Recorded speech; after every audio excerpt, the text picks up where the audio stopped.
Hold the line.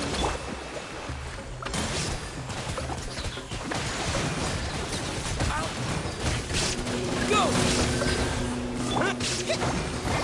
We'll meet.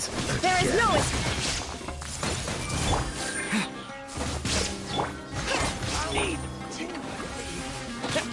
Need.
Everyone hold hands.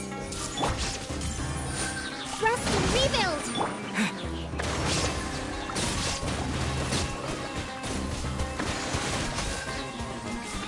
Go.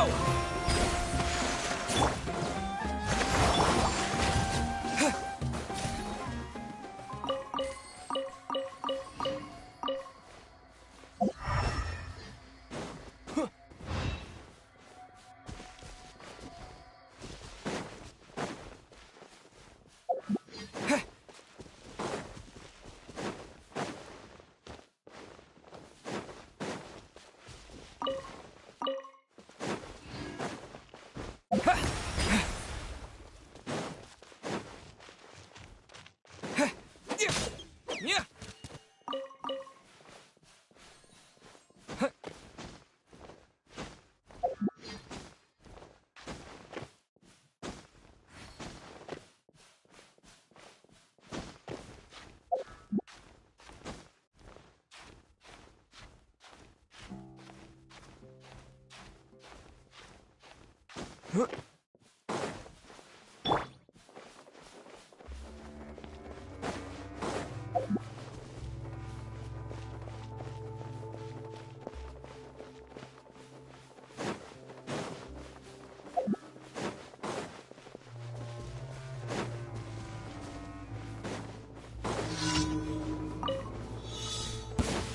Happy to oblige.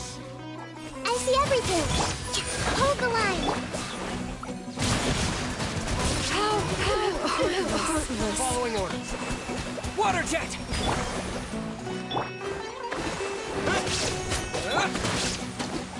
Everyone hold hands. Shine down. That's close enough. I see everything.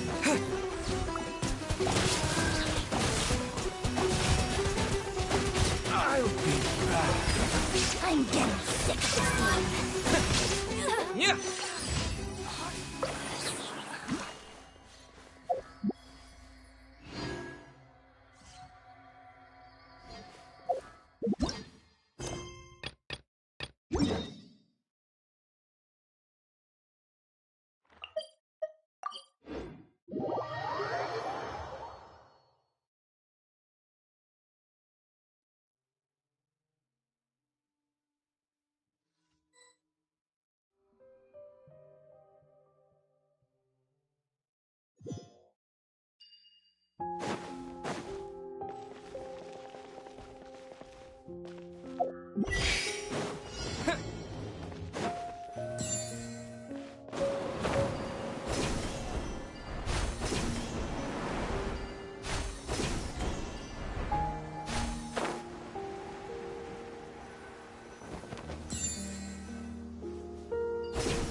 There is no... Rest and rebuild.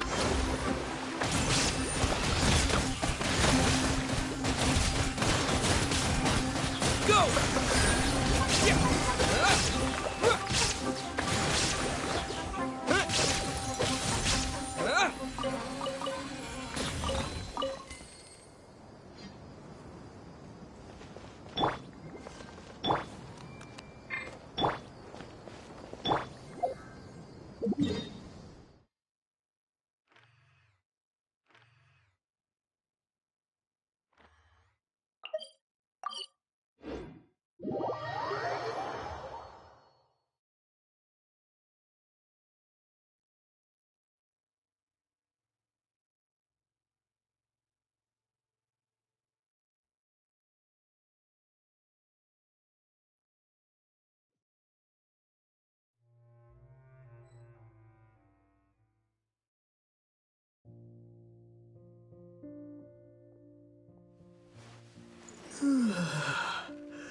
Ad Astra Abyssosk.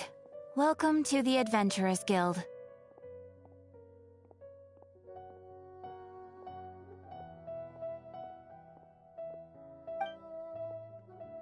Thank you for completing today's commissions. Here is your reward.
I got you, boss.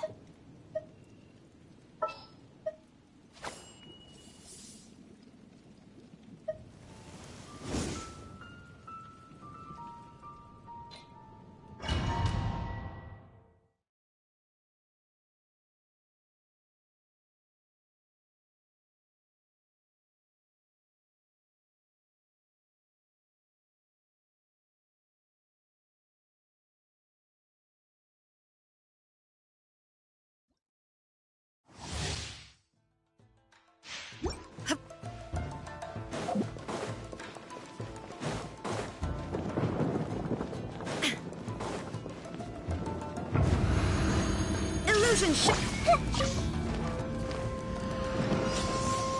Hey! What's one more? You're dead meat! The wrong test subject. Free. The wrong test subject. Shine down! I see everything!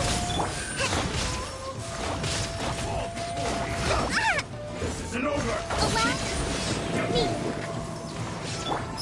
Buckle up! I'm ready. Everyone hold hands!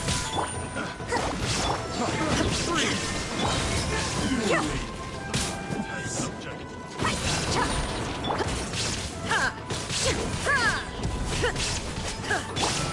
Hold the line! Grow! Illusion shot!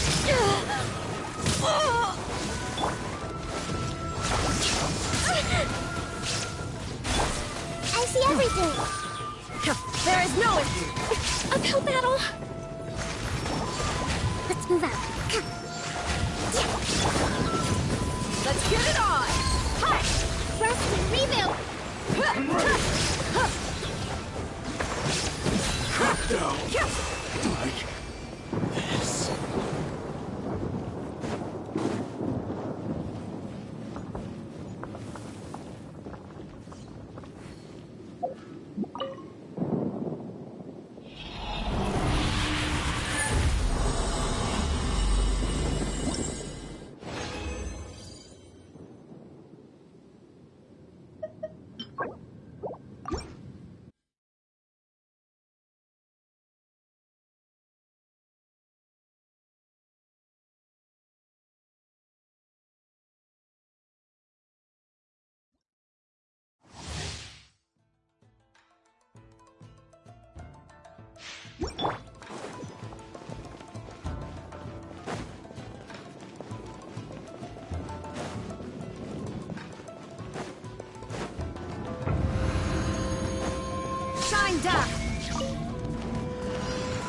Everyone hold Another hands. test subject.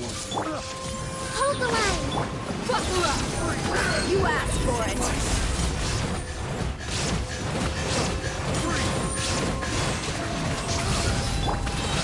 Illusion The wrong test I see subject. everything. All before me.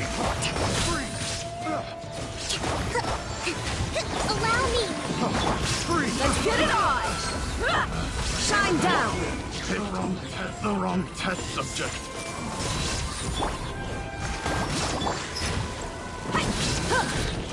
Gloves off! One strike. Fight.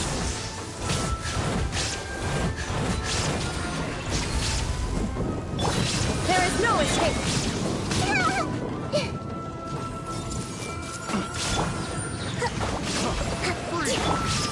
Buckle up! Hi! You win. This.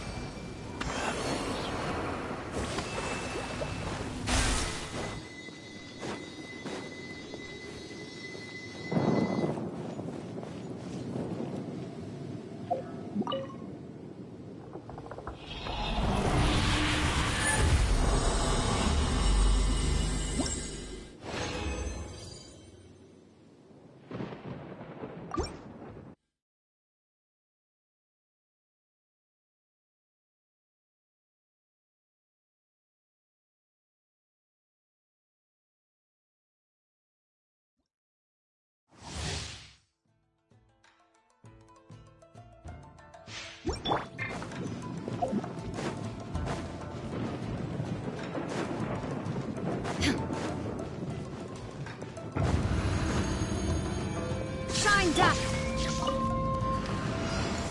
Hey, Another test subject. hold the line. Look alive! Ha! Ha! Ha! Billowing surge.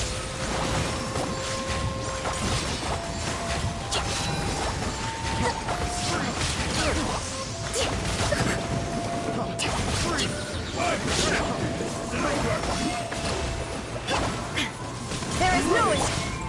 No life lasts forever. Let's move out. Shine down! Have a little taste.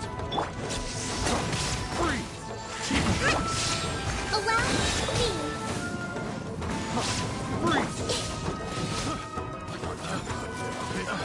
The wrong test subject.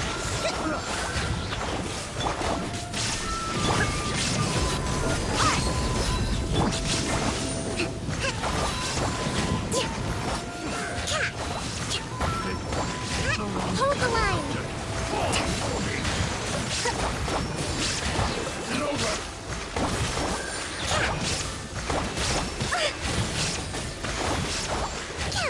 You win. This battle.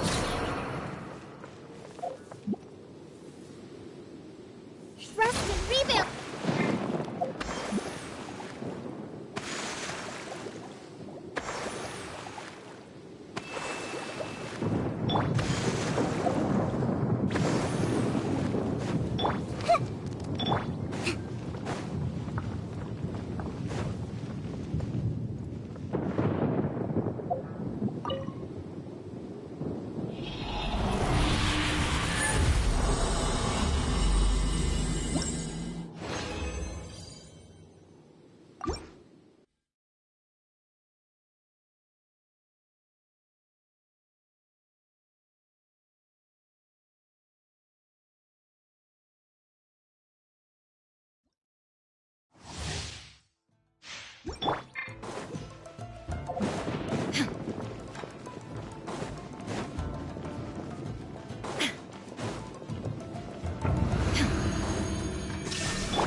I see everything. Another test subject.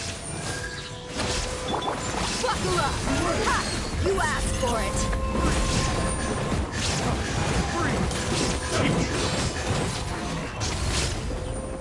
Illusion shattered! Everyone hold hands. This will do. You ain't messing around! The wrong test. Hold.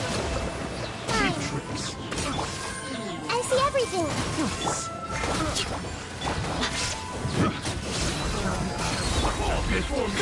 Shine down.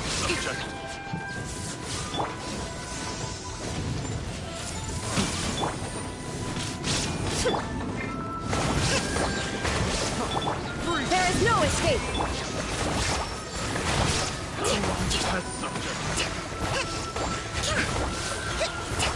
Let's move out.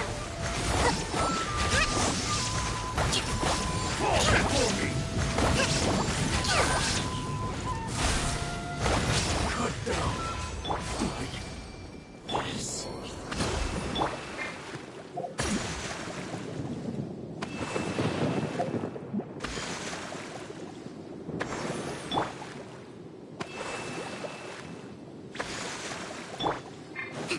Let's move out.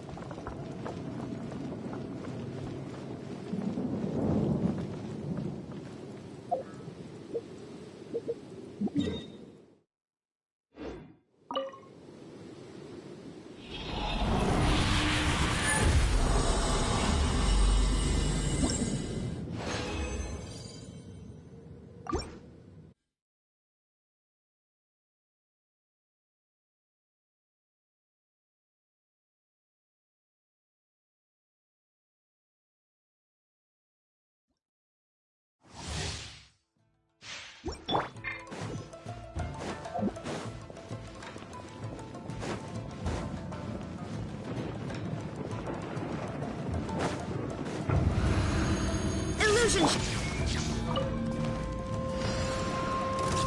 Another test. Hey! Freeze! You're dead meat. The wrong test subject.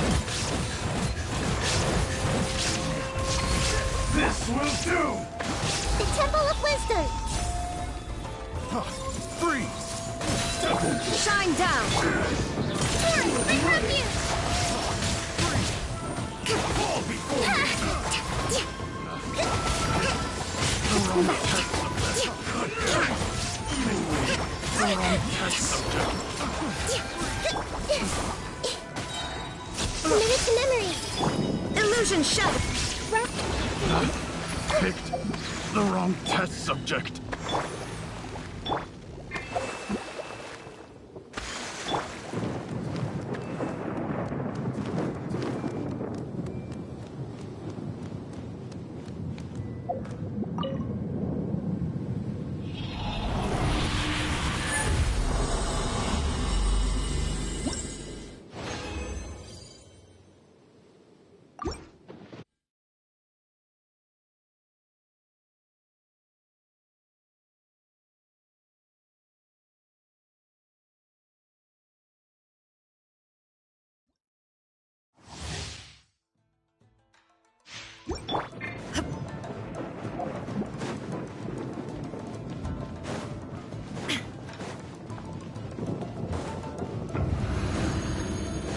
There is no. Everyone hold hands! Let me try my Allow me! Let's get it on. You asked for it. the wrong test subject.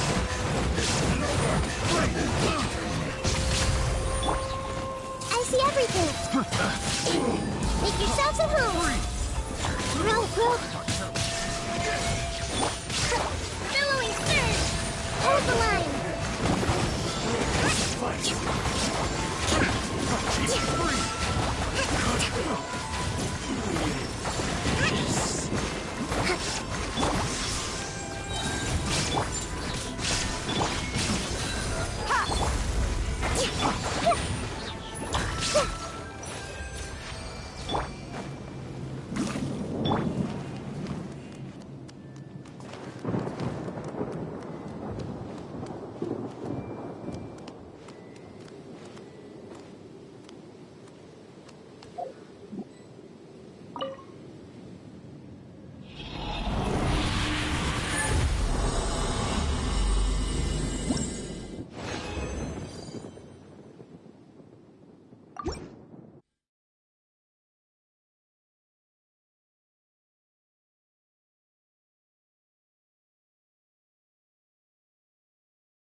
Let me try my best.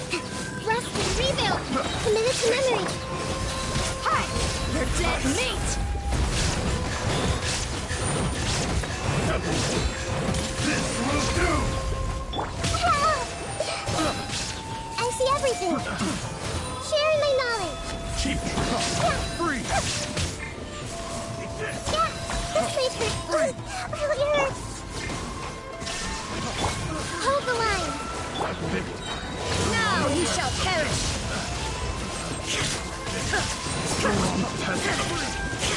There is no escape!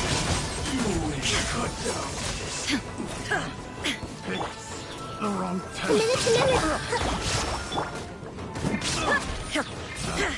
Picked the wrong test subject.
Another test subject. Freeze! Rest and rebuild. You asked for it. Over! Freeze! Fall before me!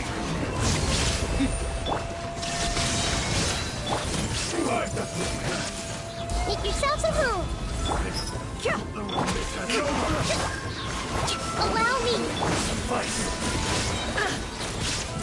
Inazuma shines eternal.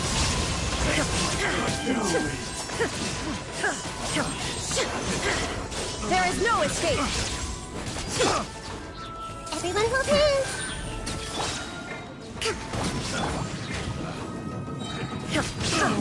Shine down. This place hurt a little.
This world is full of unsolved mysteries.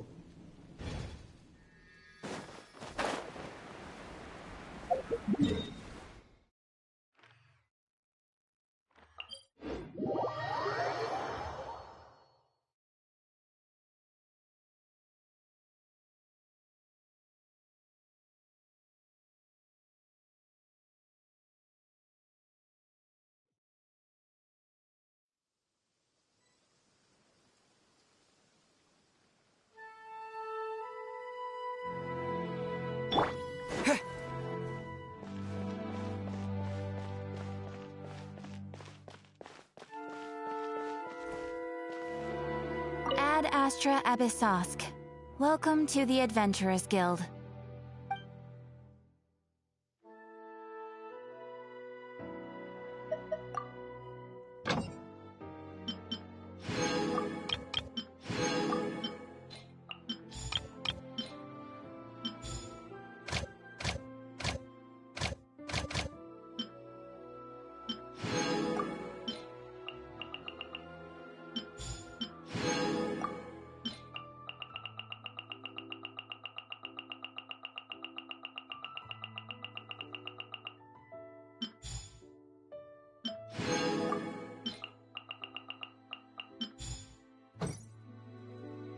Ooh, you restaurant? That place is...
sword on the road.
I see everything.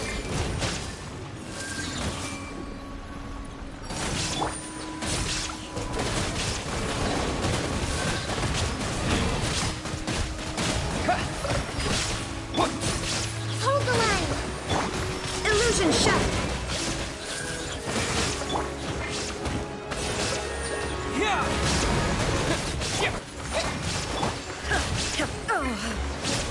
There is no escape. Roll.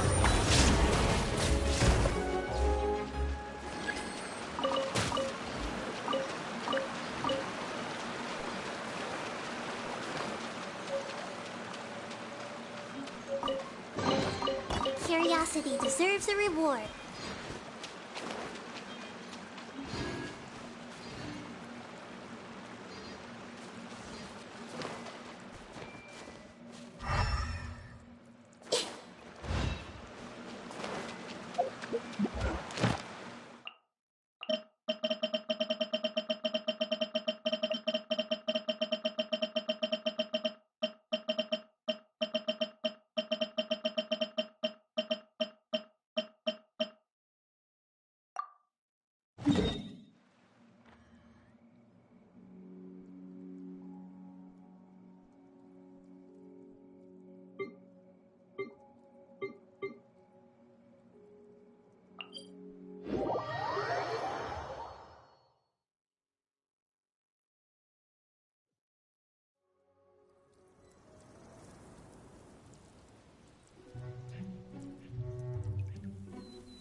Illusion shattered. Everyone hold hands. Allow me.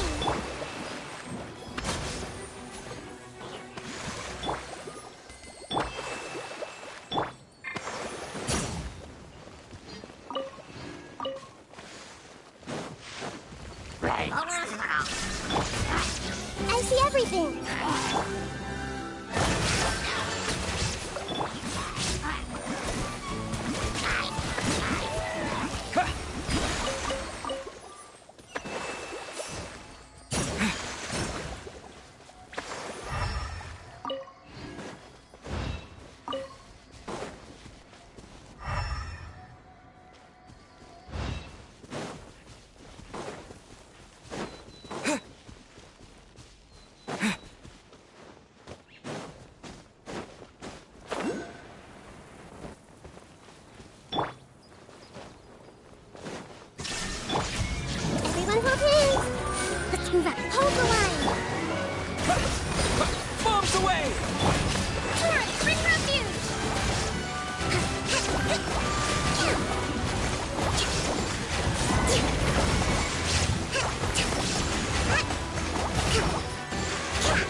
There is no... Hey! Allow me!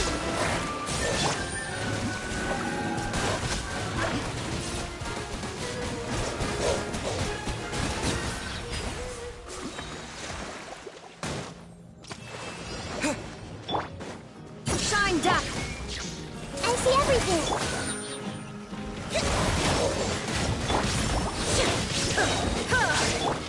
Hold the line!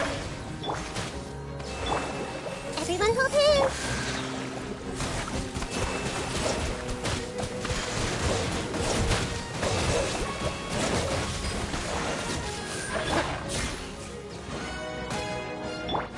I see everything! There is no... Rest and rebuild!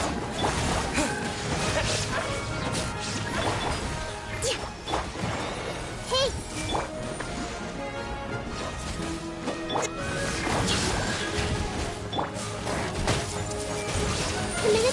Illusion shattered!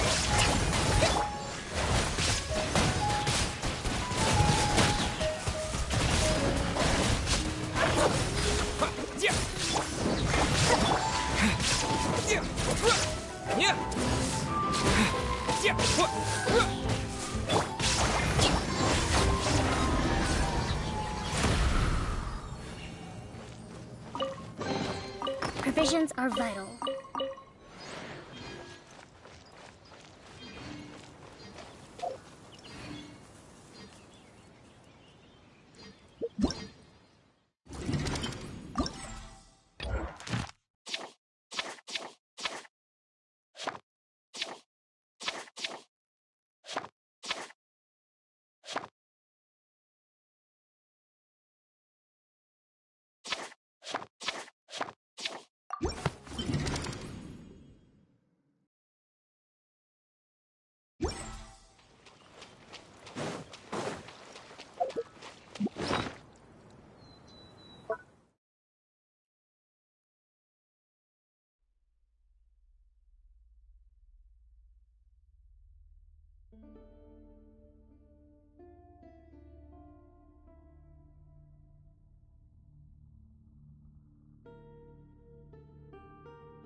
move out.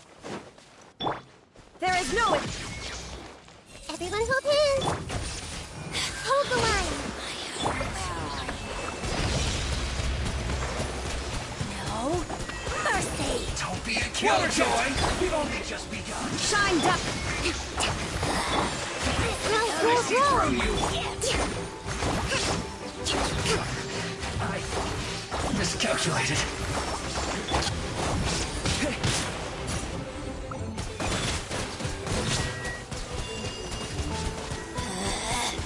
Out of my sight. Illusion shot. Mirror image.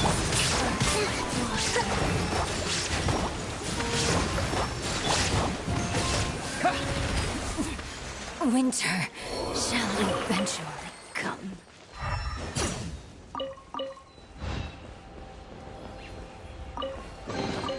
Is this an answer from this world?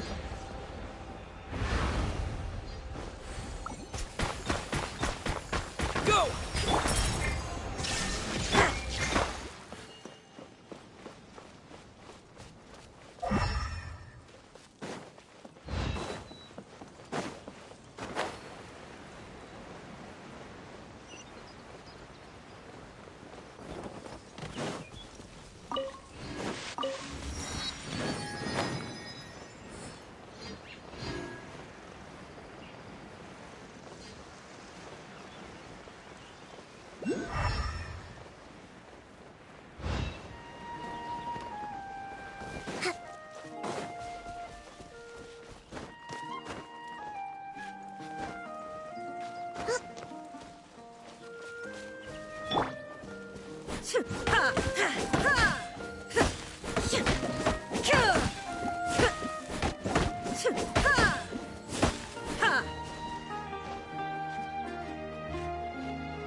Here to play with me. There is no... Hey! More, the merrier. Let's move out. Rest and rebuild. Okay, but Wipe out! Yeah! let me amuse myself a little. Water jet!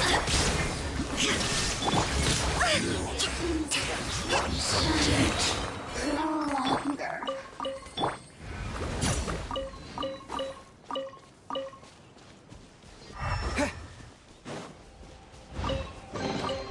Is this an answer from this world? Go!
Yai Publishing House has released numerous works that lay out military strategy in a simple and pragmatic way.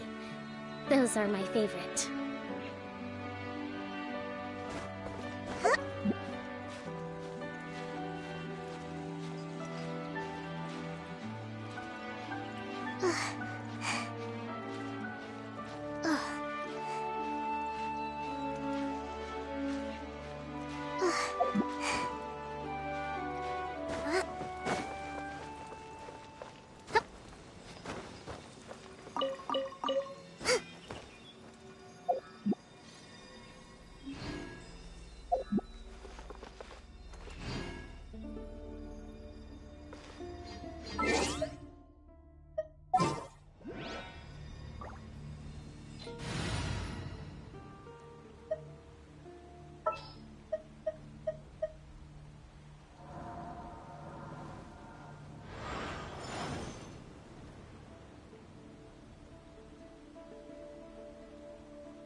What shall we do?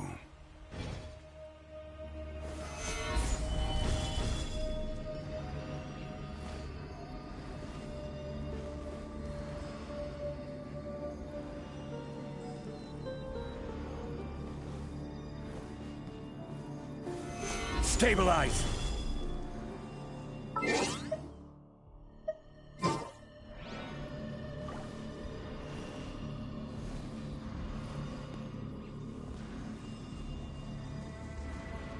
Crumble!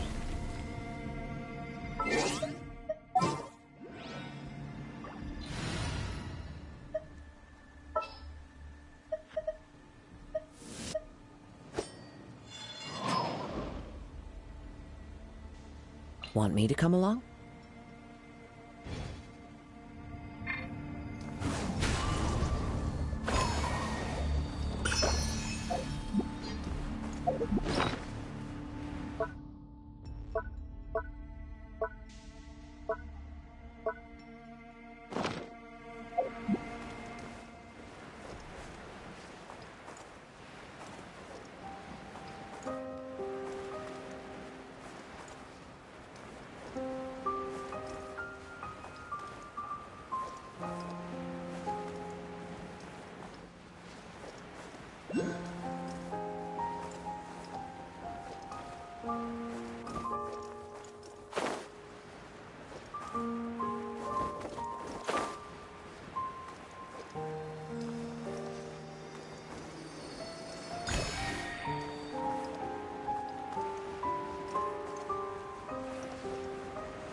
Follow the wind.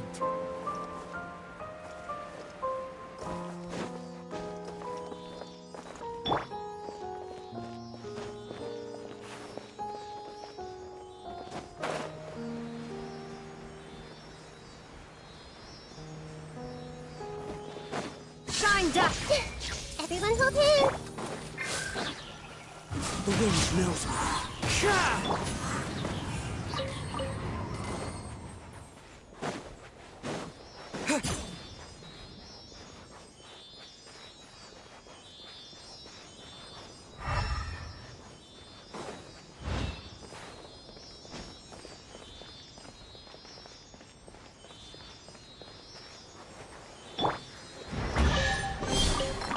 Fateful offering.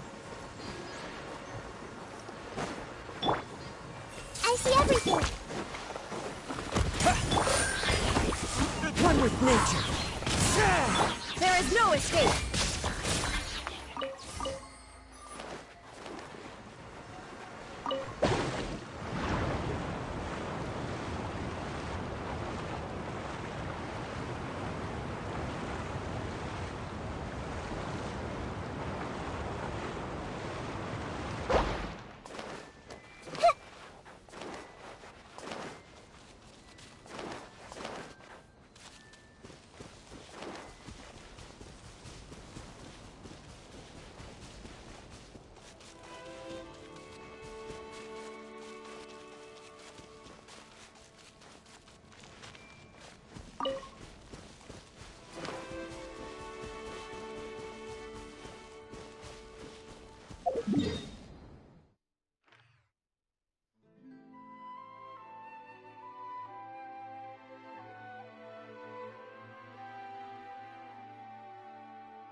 If you're not sure what to do next, how about I take you on a walk?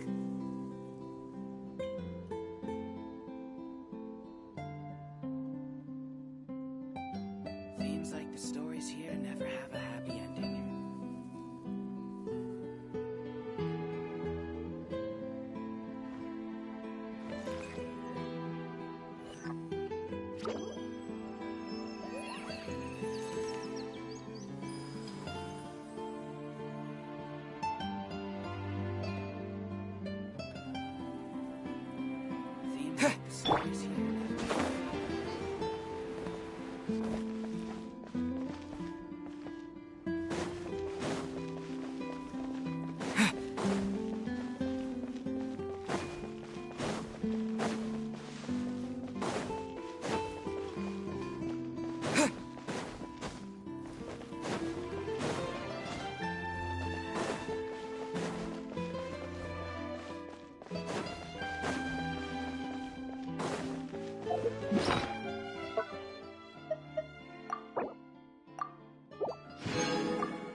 The wind knows it.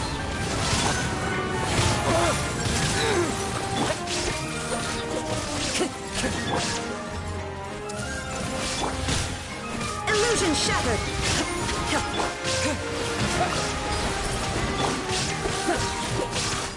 One with nature. Fallen leaves. Adorn my bombs away! Sharing my knowledge! There is no escape! Wind strike. Go!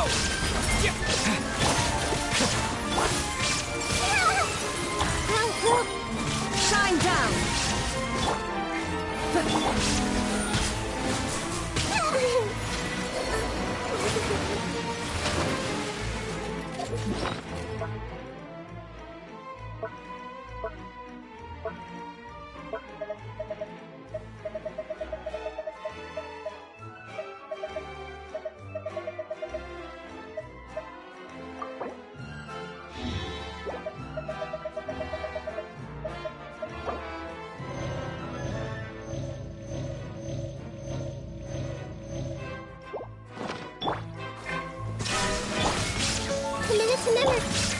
Into the wind.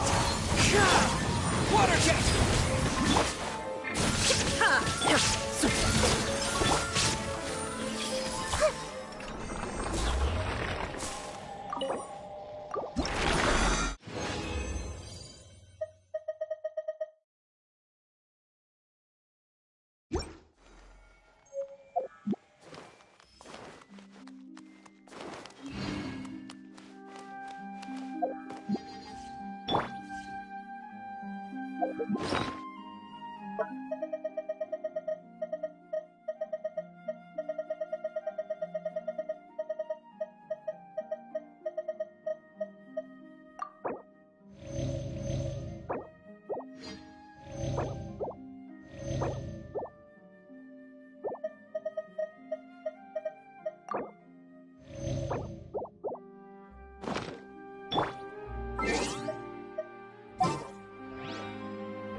I'll take care of it.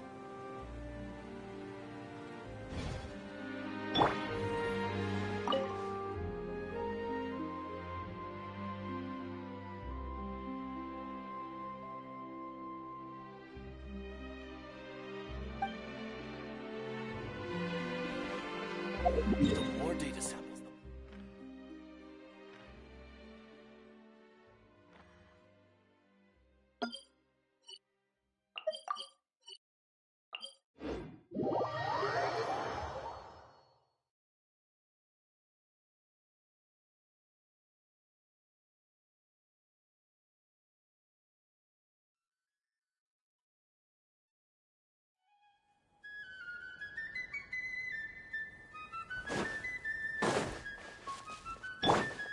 Illusion Let the show begin.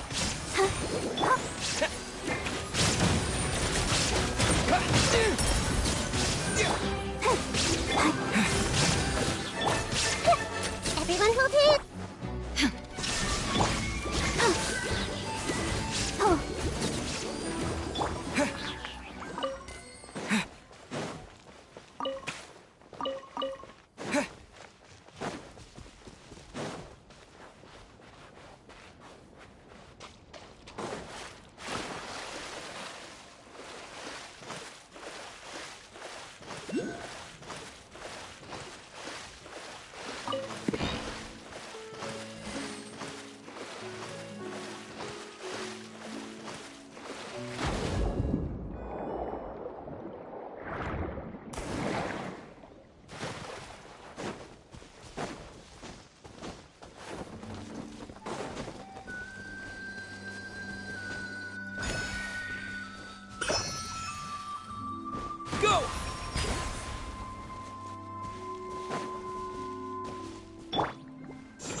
Illusion.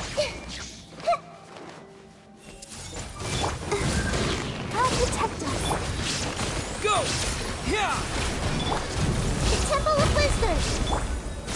Shine down. Now you shall perish.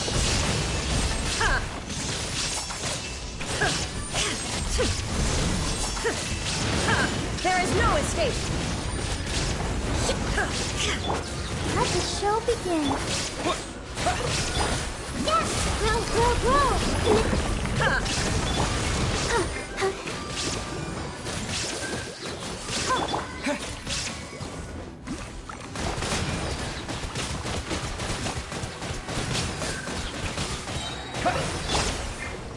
Shine.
Fusion shot. No.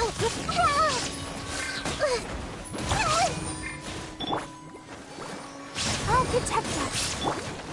Go!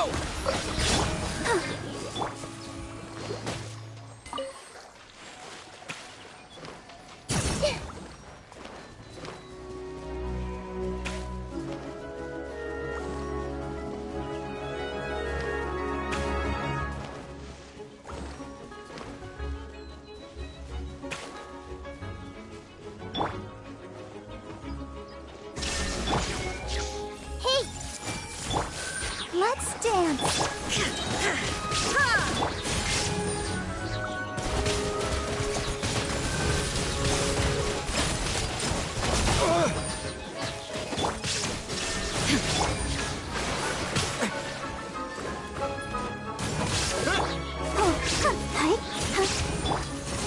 Everyone hold hands.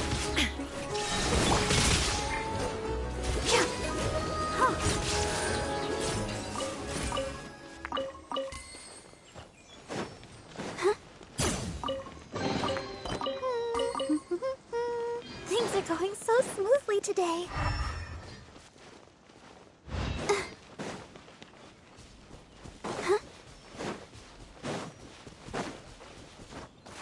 Go, Barbara, go!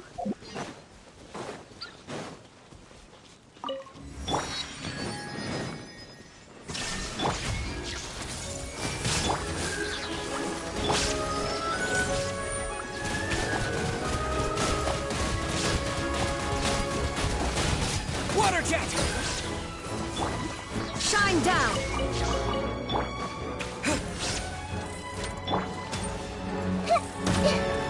I see everything.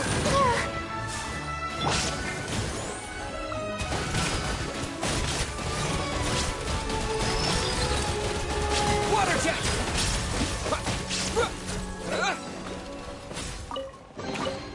A reward on the road.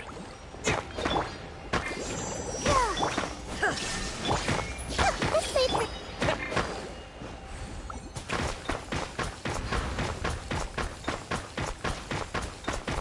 Water jet!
Roll! Water jet! Wipe out! Make yourselves at home! Illusion shattered! Torn to oblivion!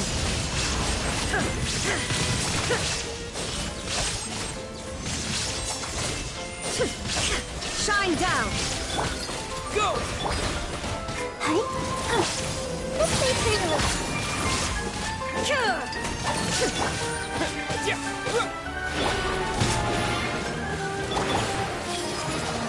There is no escape!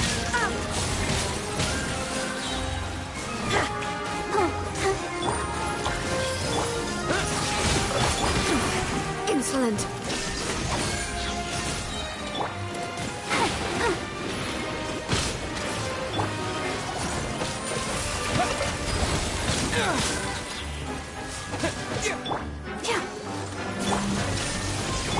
Help!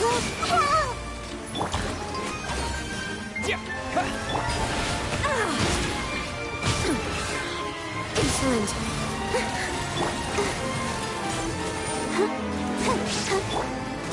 Water jet! Illusion shot! This may prove a little. I'm seeing stars.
All the world holds dear is but a backdrop of constant motion. I stand before it, alone and unchanging.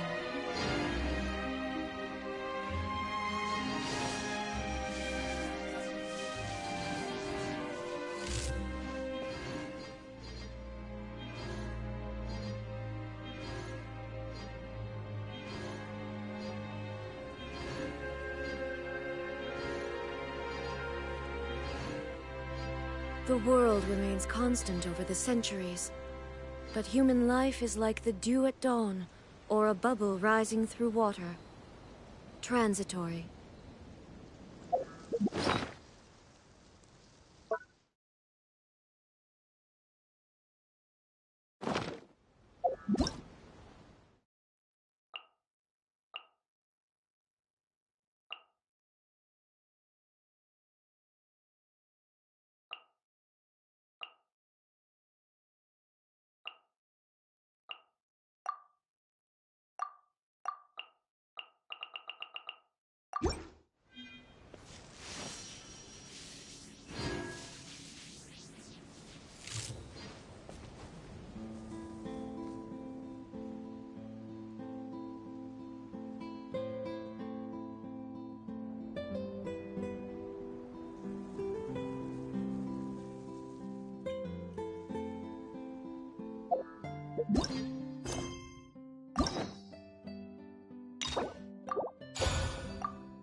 Is this an answer from this world?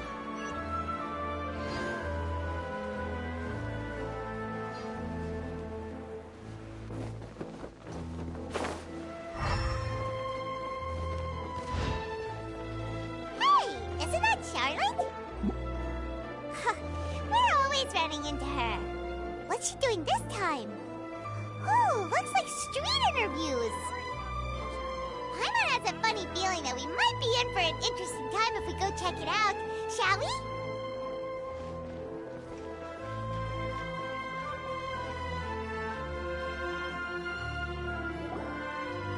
I see. So you believe that this warning letter was sent by the Phantom Weasel?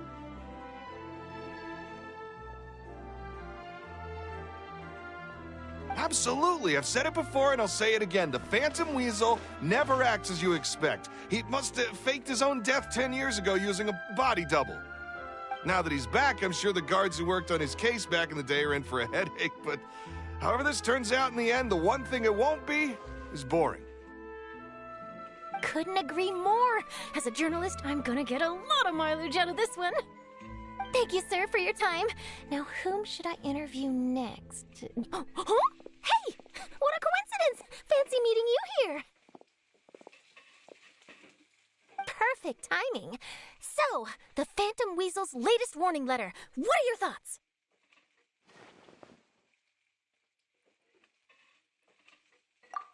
Yeah, this is the first time we're hearing of this one. Could you clue us in? Huh?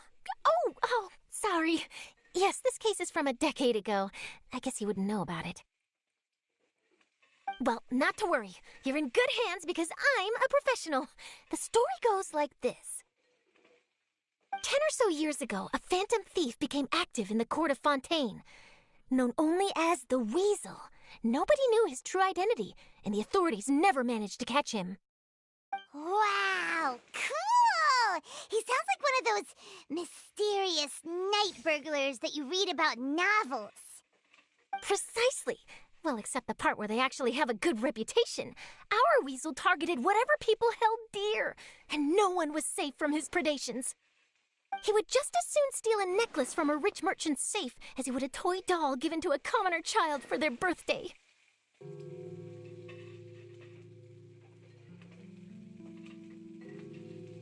I know. The phantom thieves you read about in novels rob the rich to pay the poor, but this guy did not discriminate. Unsurprisingly, this didn't work wonders for his public reputation. Every man and his dog wanted to see him behind bars. Yeesh. So, did they catch him? Not exactly. There's a good chance that the Weasel would still be at large to this day if it hadn't been for an accident 10 years ago. A magician named Caesar fell to his death in a botched high-altitude escape performance. When the police went through his personal effects, they found a hoard of stolen loot and gadgets used for criminal activities. And that was how the Phantom Weasel's identity was revealed to all. Sure enough, thefts in Fontaine went down after Caesar's death. But today, 10 years on, the notorious thief has once again issued one of his warning letters and pasted it on the gate of the Opera Epiclese for all to see. I had to squeeze through the crowd this morning to get a photo as soon as I heard. Here, it's this one.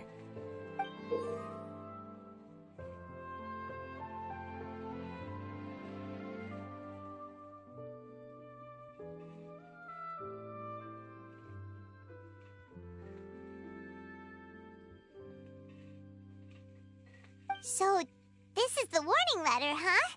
Let's see what he wrote. 3 days from now, when evening falls, I shall take from you that which you hold most dear at the opera house, just as you did to me 10 years ago.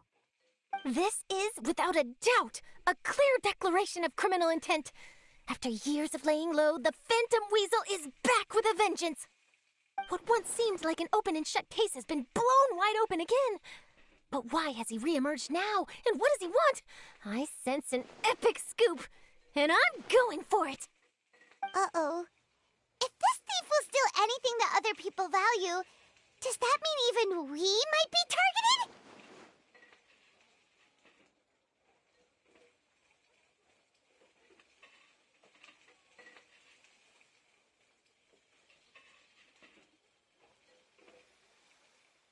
Really? Oh, let him try! In fact, Paimon's gonna eat all her snacks right now! Let's see what he can do about that!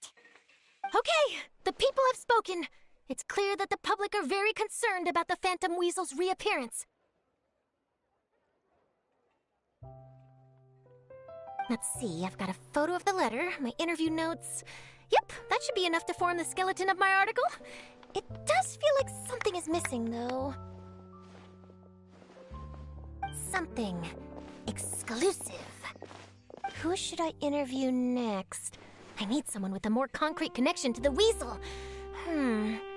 Is that who I think it is? Lyney!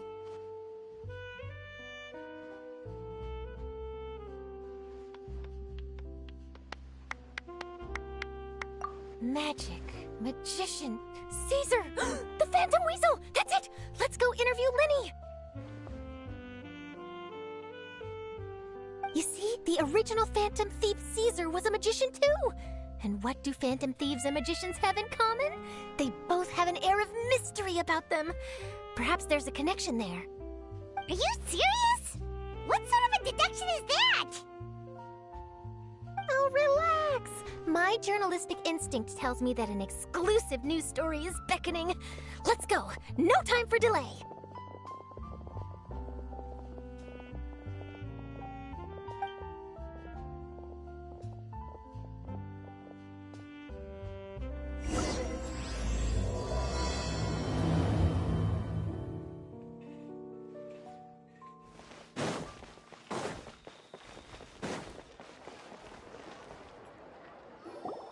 Wow, Mr. Magician! How did you know which card I picked? Oh, it's simple. Come closer and I'll let you in on my secret. Magicians have a special skill called telepathy, which means we can read other people's minds. Really? Then, what am I thinking now? Well, first you need to relax, because I can see that you're clenching your fist in your mind, as if to say, no, I mustn't let him guess it. Aww. And now you're getting a little flustered. You're trying to find a way to empty your mind, to think of nothing at all. But the more you try to hide a secret, the easier it'll come out. You snuck out from home today, didn't you? You told your family a little lie so you could come out and play. Now, that's not a good habit. You can tell? Oh boy, you really can read my mind. Of course. Oh, and that's the end of my performance. You should really be heading home. Remember to apologize to your family, all right? They must be worried about you. All right, got it. Bye, Mr. Magician.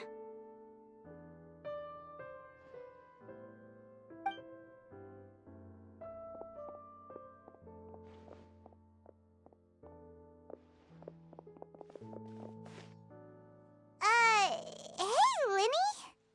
Why, hello. We meet again. Are you looking for me? What's the situation? Well, why don't you guess, Mr. Telepathic? Oh, please. You didn't believe that spiel, did you? The power of telepathy is quite beyond me. I'm sure that child would beg to differ. Seemed like you were right on the money. That was nothing more than a little trickery. I made an educated guess based on his micro-expressions. That, plus the fact that he was the only kid here without his parents, and he looked as guilty as sin. He made it easy for me. You guys, on the other hand... Let me guess. Don't tell me you're here for the Phantom Weasel, are you? Wow! Got it in one! Is this more of your trickery at work? Wait, really? No trickery this time. It was pure luck. His warning letter's been the talk of the town, so I figured that maybe you were asking around about that. Bingo! I plan on writing a column reporting on the latest news about the Phantom Weasel. So, Lyney, what are your thoughts on this infamous thief's reappearance?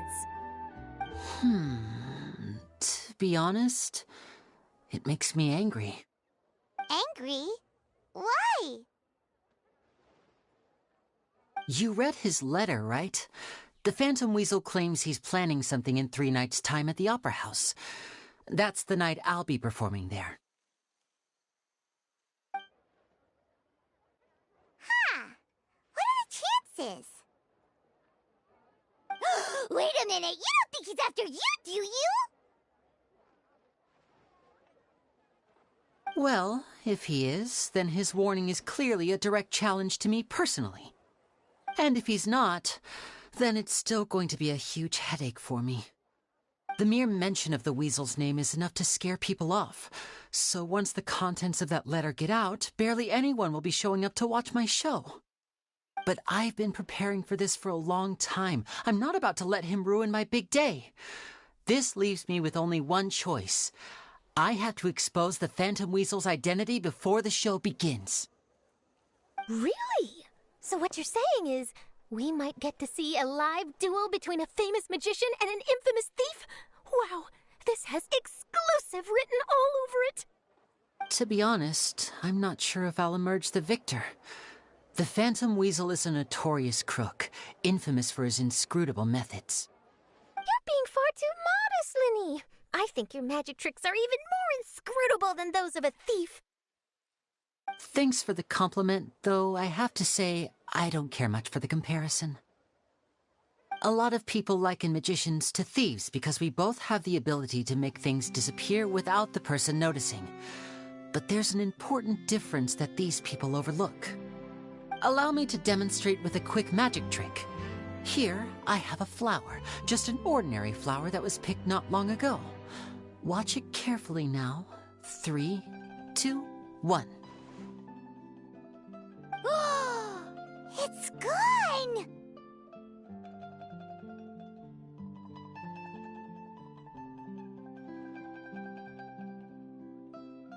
That's the question. Where did it go? Therein lies the difference between us. Thieves make precious things disappear, but only magicians make them reappear.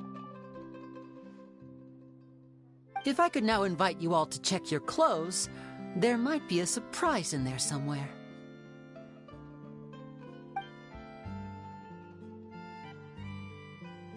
A surprise? Let me see!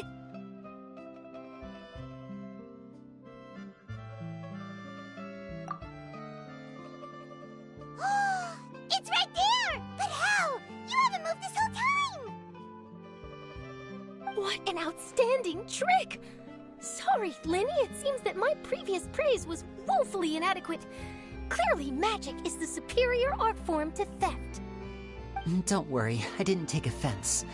I just wanted to take the opportunity to perhaps change some of the preconceived notions you might have about magicians. Since Caesar's death, a lot of people associate magicians with criminality. It can be quite frustrating. I can imagine. Coming back to your trick just now, might I presume that you are well-versed in floral symbolism? For example, magicians often use rainbow roses in their flower-related performances to represent passion and romantic encounters. But you used a Lumidu spell, which, if I'm not mistaken, allude to separations. I'm curious to know if there was any deeper meaning behind this choice? Impressive knowledge. It's no wonder you're such a successful journalist. But I'm afraid I don't know the first thing about floral symbolism. I'm just in the habit of using Lumidu spells in my magic. It sounds like something I should look into, though. I'll buy myself a copy of Fontaine's Floral Language Facts when I have some time, but it'll have to wait until this phantom weasel business is behind us. Well noted. In that case, this brings us to the end of our interview. I, for one, am looking forward to the final showdown between you and the thief. Please feel free to get in touch to update me on any further developments. Otherwise, I will of course see you at your show in 3 days' time, but let's hope the Phantom Weasel is caught by then. If there's nothing else, I'll be off. You've given me lots to work with here, and I've got no time to lose if I want to write that exclusive piece. I'll see you all later.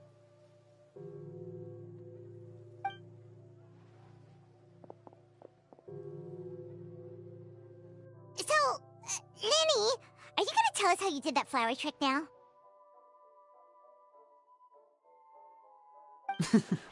I'm afraid that's my little secret. Aww. Well, magicians are entitled to their secrets. But Paimon's really itching to know how it's done. You feel it too, right? So itchy!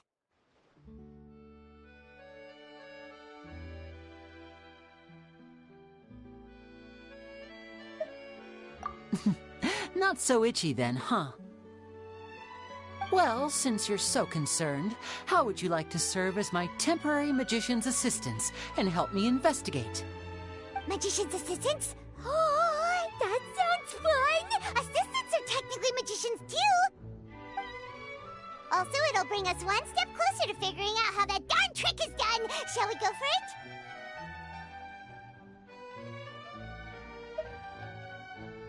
The first thing we need to look into is who Caesar really was. If he truly was the Phantom Weasel, that means that the weasel is dead, and whoever wrote this warning letter is just a copycat criminal. But if he wasn't the weasel? Well, that'll make things more interesting. It would mean that the weasel lives, and he's been laying low all this time in some corner of Fontaine. And if we're investigating Caesar, his fiancée Gemma is a good place to start. Word is that she visits the cemetery often, so I asked Lynette to wait for her there. We should make a move. Let's go and rendezvous with Lynette.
know it!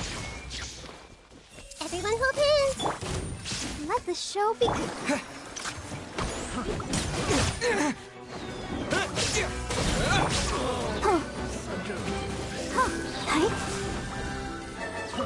Try. I see everything. Go, Barbara, go!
Another Illusion Hey! Suffocate! Picked the wrong test subject.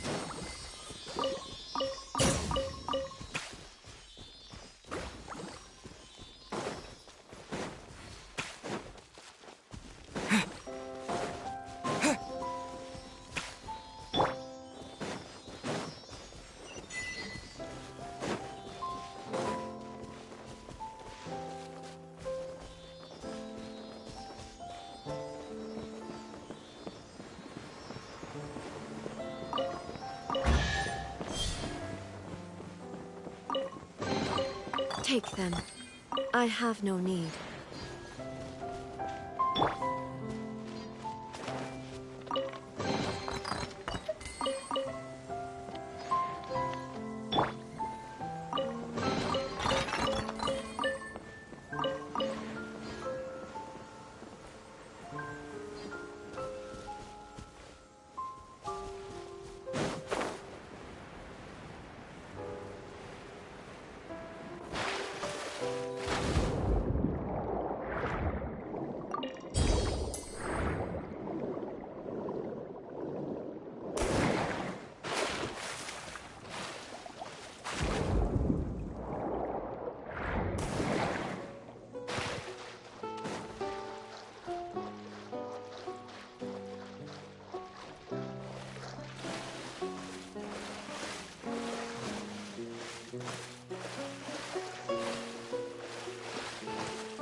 finish this quickly.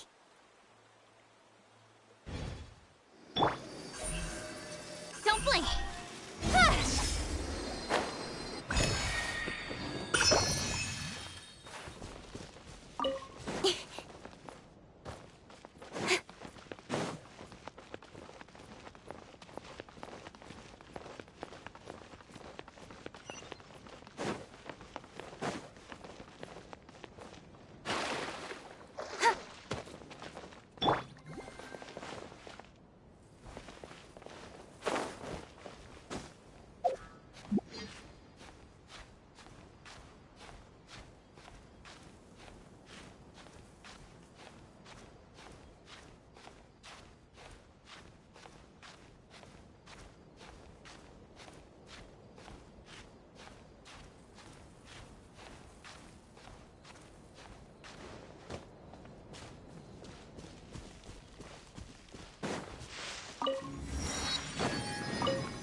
My processing speed has become even faster.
You give, you receive.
You took your time. Sorry, I bumped into the Traveler and Charlotte en route, and we ended up chatting for a while. It's been a while, Annette. We're working as Lyney's temporary assistants in the investigation of the Phantom Weasel. Thank you. It's good to have you helping. So, what's the situation? Have you seen Gemma? Nope. I've been here a while, and she still hasn't shown up. How bizarre. Maybe it was bad intel. Well, we won't get anywhere by standing around waiting. Traveler, Paimon, let's go ask around.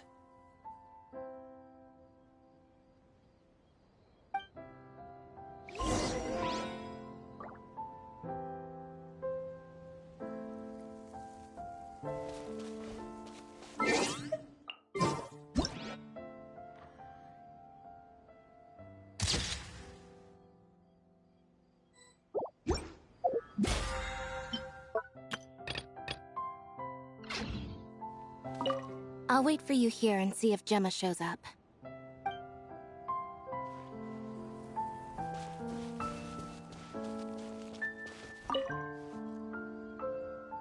Excuse me, good sir. Do you by any chance know a Gemma? Gemma?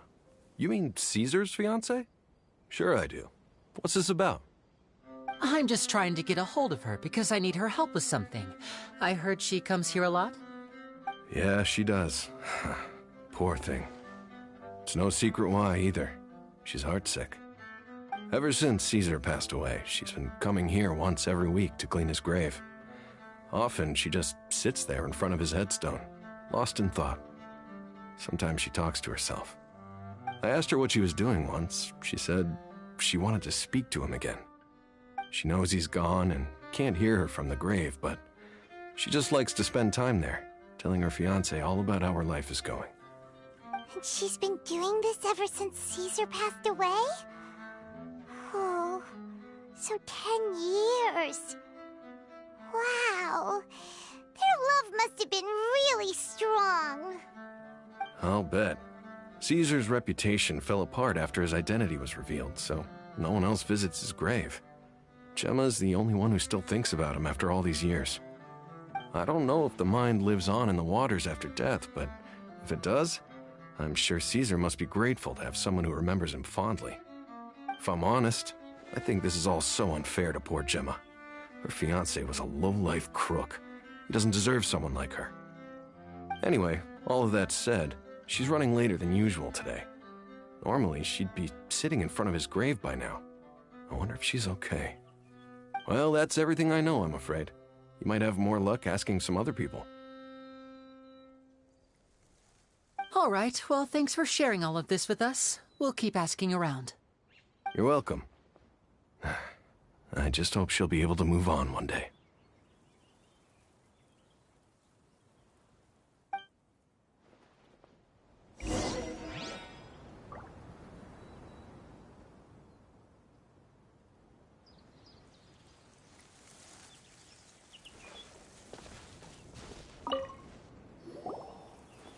Did you hear the news? They're saying the Phantom Weasel's back. You're kidding. Wait, isn't he dead? I don't know anymore. All sorts of news flying around nowadays. I can never tell what's true and what isn't. But what if, just hypothetically, I mean, what if this weasel's the real deal and Caesar was framed? Called it. Seriously, 10 years ago, on the day it all went down, I said to myself, you know what? This guy's been set up. The Caesar I knew was a good guy. He gave balloons to children on the street, for Pete's sake. What, are we supposed to believe that he was a balloon thief or something? Give me a break. Oh, please. Weren't you the one cursing his name to high heaven when the police announced the news? You were all, that gosh darn lousy son of a, you think you know a guy, or words to that effect. Wait, did I say that? I don't seem to recall.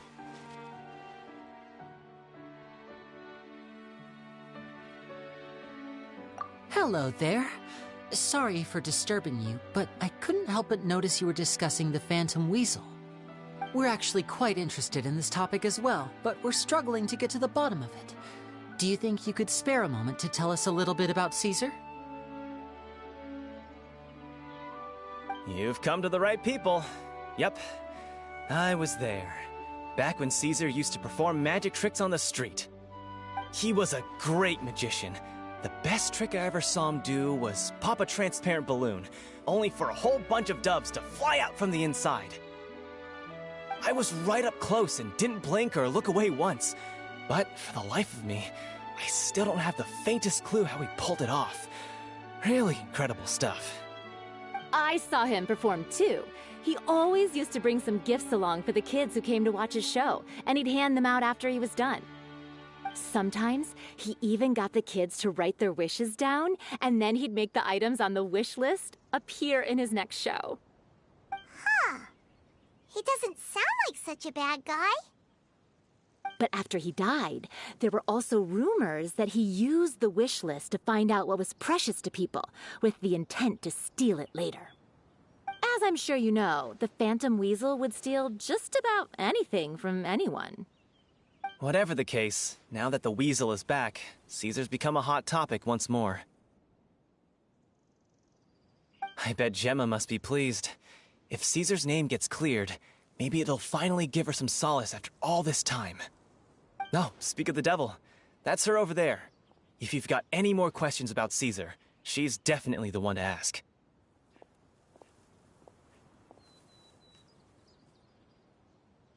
So that's Gemma. Is it just Paimon, or does it look like something's wrong? Wait, it looks like she's injured. Come on, let's see if she's okay.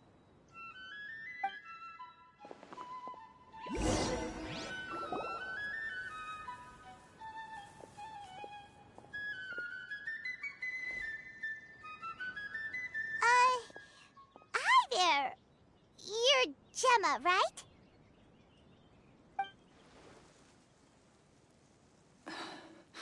Who's asking? Don't be afraid. We mean no harm. It looks like you're injured. How bad is it? Thanks for your concern, but you didn't answer my question. Who are you, and what do you want with me? My name is Lyney, and this is my sister Lynette. My name's Paimon, and this here's the Traveler. We're investigating the Phantom Weasel. The Weasel posted a warning letter this morning. If he still lives, that means that Caesar was falsely accused. You knew Caesar better than anyone else. So if you're willing, we'd love to hear what you think about all this. I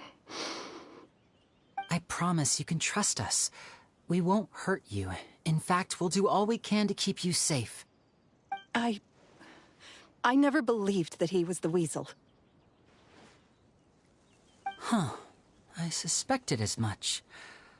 Okay, so going back 10 years, do you remember anything strange in the weeks leading up to the accident? Did Caesar have a falling out with anyone, for instance? No, not that I know of. Got it. All right. Sorry for disturbing you. If you don't have any more questions, please leave. I want to be alone with him.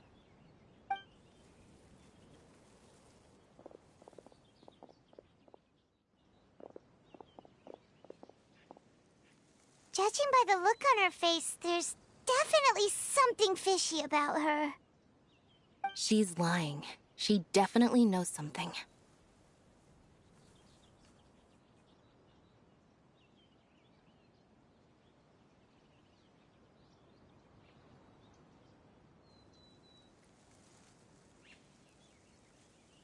That's fair. We're just a bunch of strangers who showed up and started questioning her about things that happened a whole decade ago. It makes sense that she'd be wary around us. In any case, I doubt we'll get any further here, so let's call it a day. Meet me outside Hotel de Boer tomorrow, and then we'll start the next step of our plan.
Speed of light! Hey! Yeah.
We can do this!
Over here.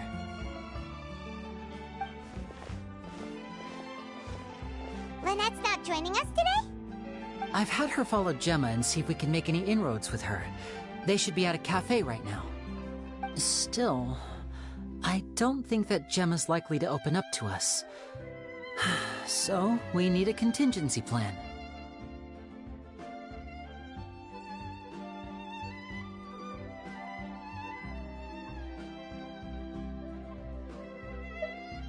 Today, we'll be looking into a guy named Lorenzo, Caesar's former pupil and assistant.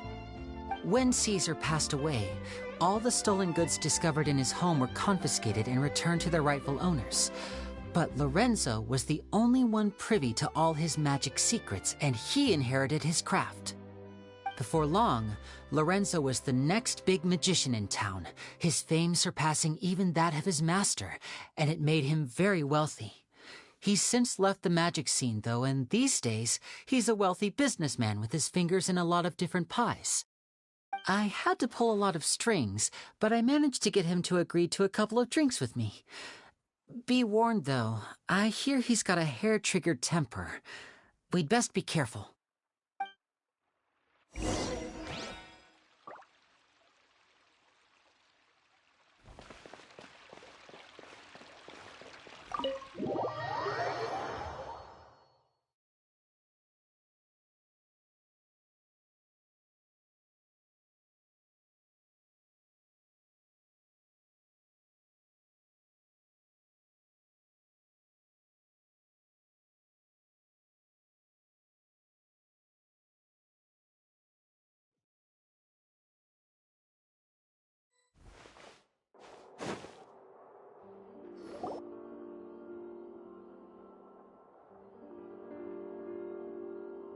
You neglected to mention that you were bringing 2 other people with you. My apologies. These 2 are my assistants. When they heard that I was meeting with the former magic maestro himself, they begged and pleaded with me to bring them along. And if it's no trouble, a couple of autographs would really make their day. Oh, forget the pleasantries. Just sit.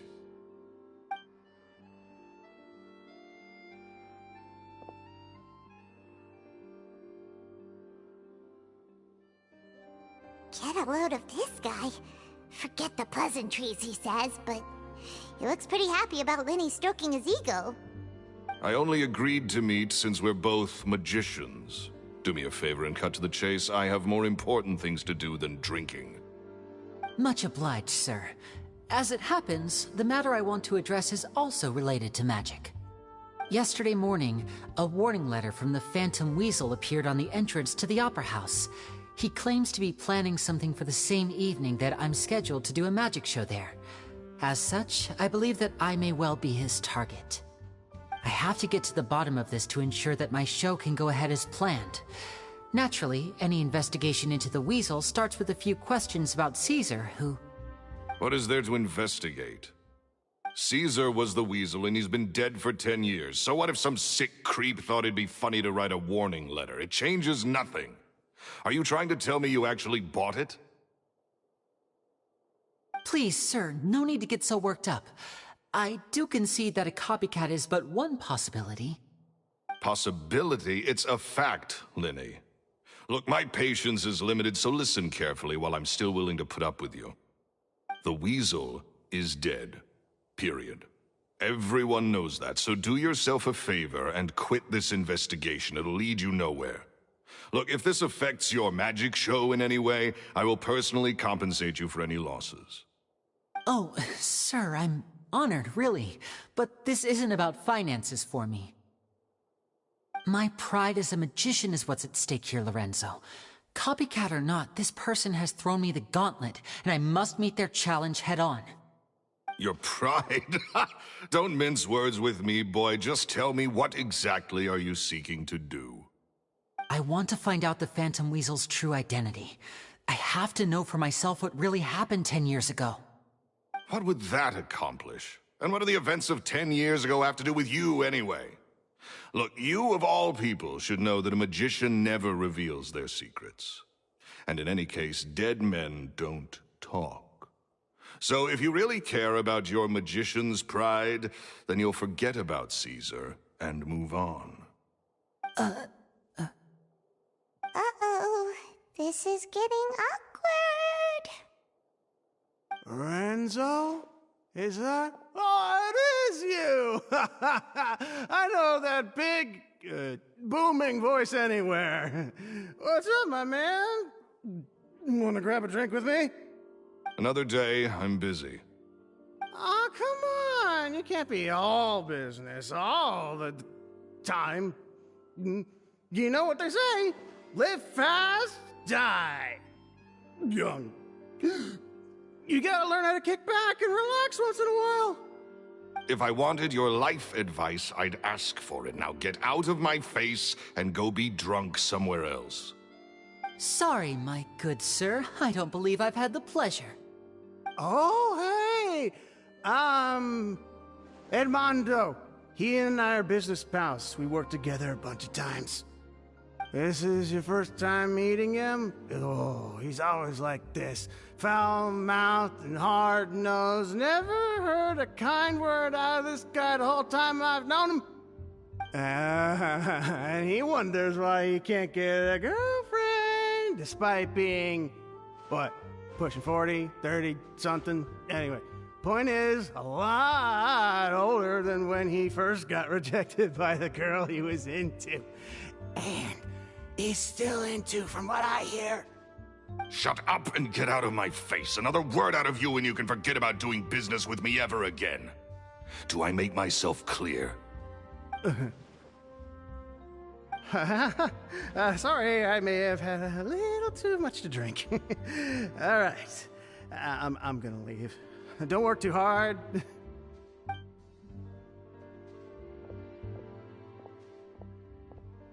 I think it's high time I made a move as well. If you really want to investigate this, Lyney, be my guest. But if nothing good comes of it, don't say I didn't warn you.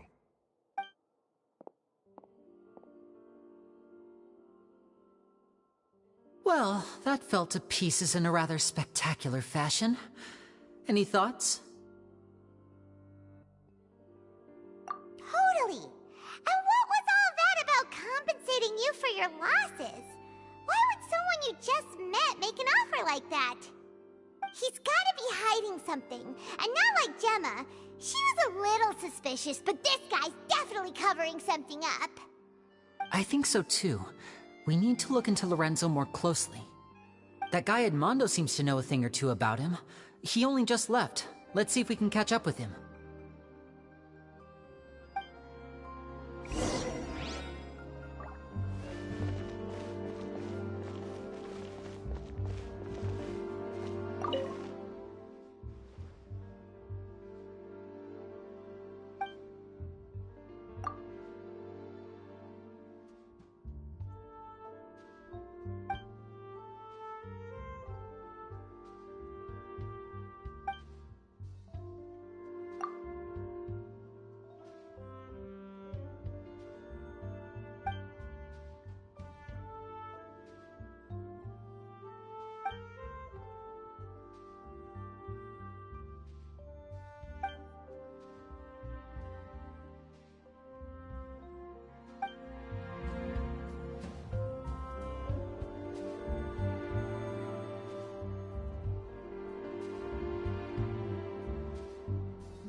When will Lyney and Lynette do another show?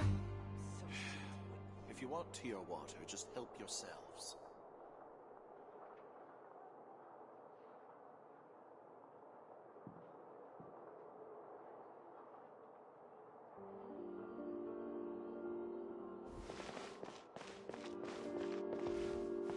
I gotta make sure Lynette stays away from the dish racks. When will Lyney go back to another show? If you want to your water, just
Forget about me.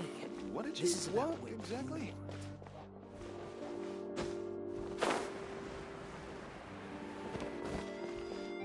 Art is the key.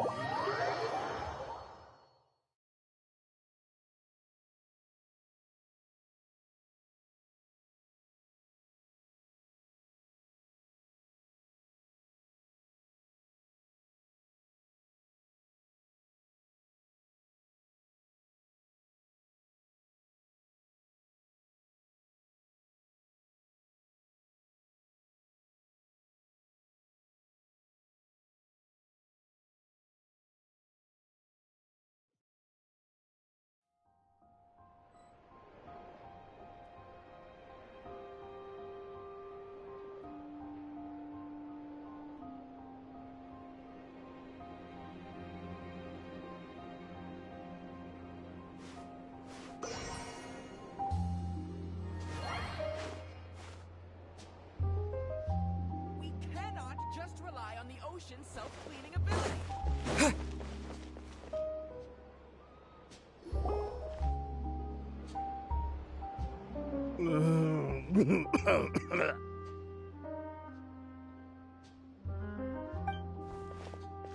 You okay there?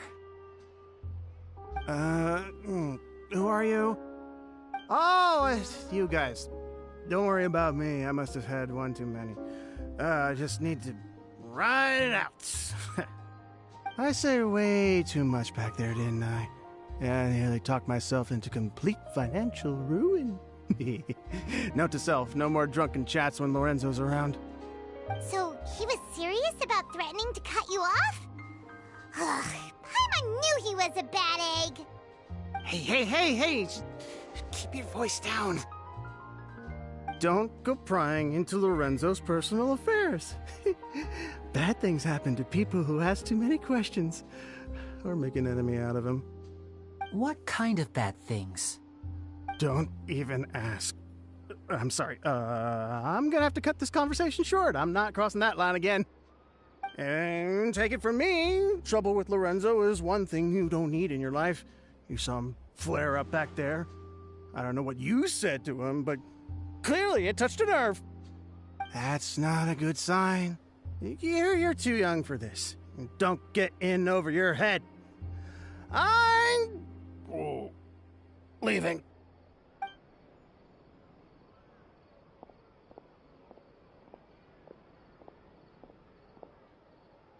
And there he goes. What do we do now, Lyney? Shh. I think we're being watched. Someone was listening in to our whole conversation. Don't say anything and don't look back. Any altercation in the city will attract the guards. We'd better take this elsewhere.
Is this an answer from this world?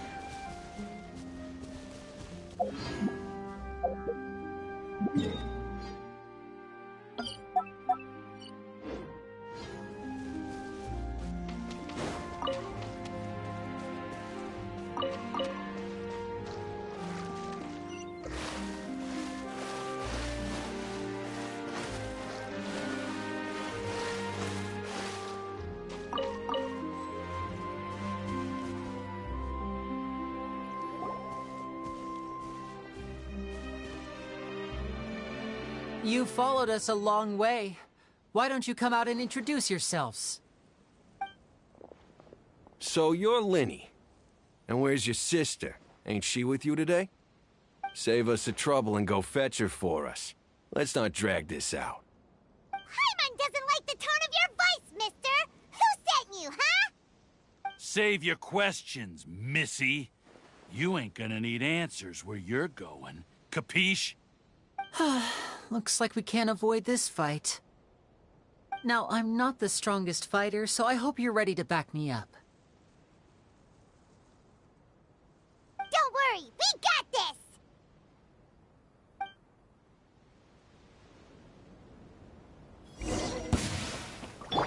Shine down! Everyone hold hands! I'll protect us. Go! Curses. They're tougher than we thought. Vision wielders are always trouble. Intimidation ain't gonna work like it did on the lady. Come on, let's scram! Hey, wise guys! We ain't through with you yet! Oh, they got away! Did you catch what they said just before they left? Something about intimidating someone else. Sounds like they just wanted to rough us up as a scare tactic, and they've already done it to someone else, but who? You're right. She was injured when we saw her yesterday, and she acted like she had something to hide. Maybe she was too scared to tell us the truth because those guys had threatened her. Well, if that's the case, she should be more willing to open up to us when she learns that those thugs won't be bothering her anymore. Let's head back to the cafe and see if we can get any information from her.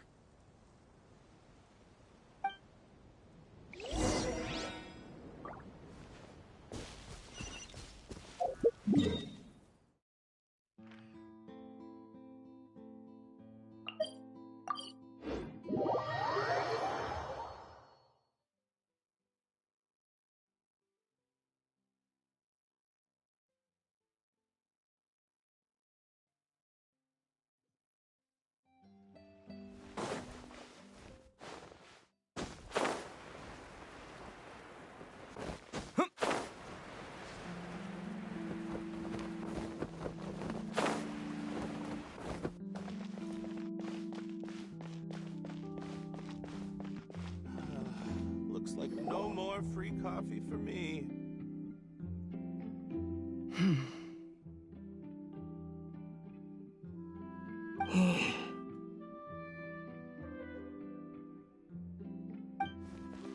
Gemma? You again. What is it this time? We just ran into the men who've been threatening you, and we gave them a taste of their own medicine. So, you can relax now. We're here to protect you. What? Why? I didn't tell you anything. Why would they come after you? Sounds like they're no strangers to you. That's putting it mildly. I know them all too well, and I hate them with every fiber of my being. It's been 10 long years, and still every time I try to look into Caesar's death, they show up and warn me not to do anything stupid. How do I know I can trust you? Do you really think you can get to the bottom of it all? And why are you doing this? I'm afraid I can't reveal all the details just yet, but I can promise you this. I will expose the Phantom Weasel's true identity. Because you see, this is a personal matter of the utmost importance. I give you my word. Trust me. Okay. How can I help you? I've heard that Caesar used to have a magic workshop where he kept a lot of his personal effects. If possible, I'd like to take a look at them. Do you know where it is? The Fleuve Sonde. But the place was sealed up by the police after his death, and no one's been there since. I also know that the Fleuve Sonde is dangerous territory. Lots of hostile groups lurking around. If you're serious about going there, please be careful. Understood. Lynette, you stay here and take care of Gemma. Don't let her come to harm. Got it. But if I'm staying here, I'm ordering dessert. I mean, bon appetit, but stay sharp, too. They're likely to come for you while I'm away. Okay. All right. Power saving mode off. I'll start taking this more seriously now.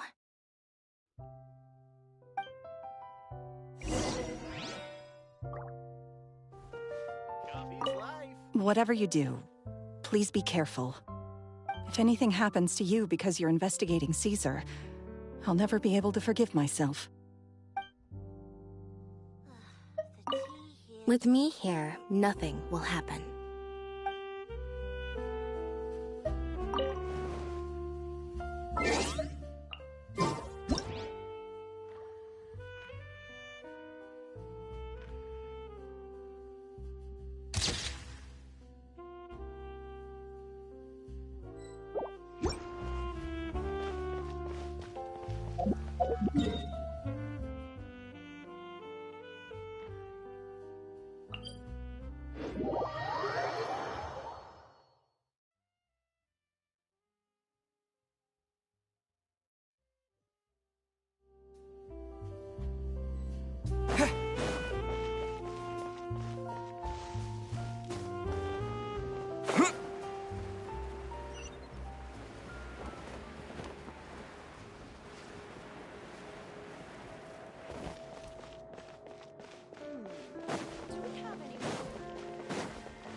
If Gemma gave us the right location, then the workshop should be right nearby. Huh. Looks like these boxes are blocking the entrance. Let's shift them away first.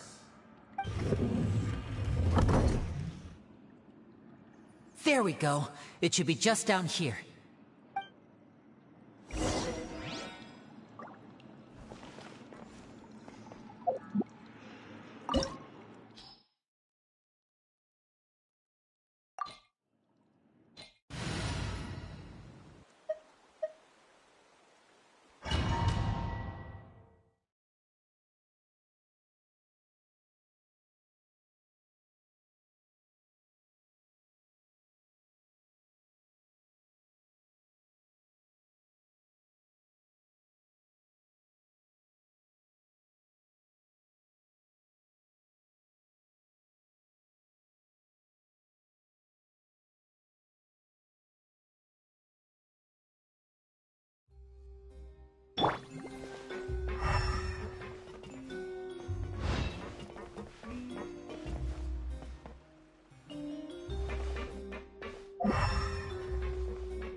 This was Caesar's workshop.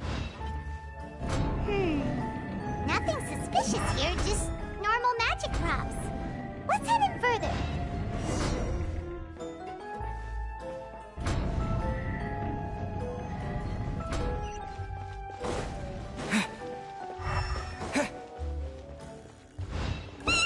What was that? Oh, is this one of Caesar's gadgets? Guess we must have triggered some sort of device.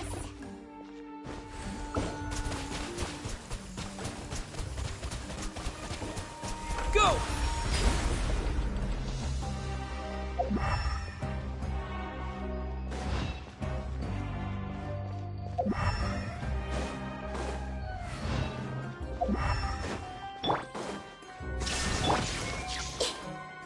Hey!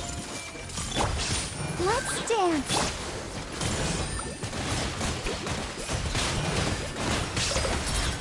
Water jet! There is no escape! Yeah. Oh. Whoa. Look. The doll in the box is glowing.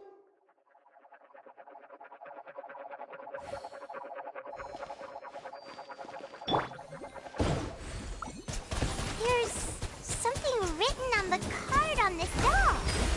Let's take a closer look.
Looks like we've reached the end of this route. Shall we try a different one? Shine down!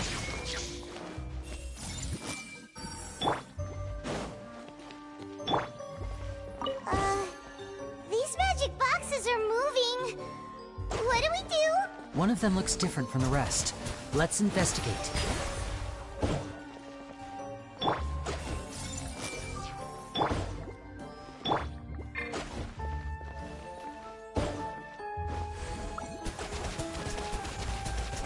Got it. We're supposed to find the box that lit up at the start, right? There should be another wish list inside. Let's keep trying.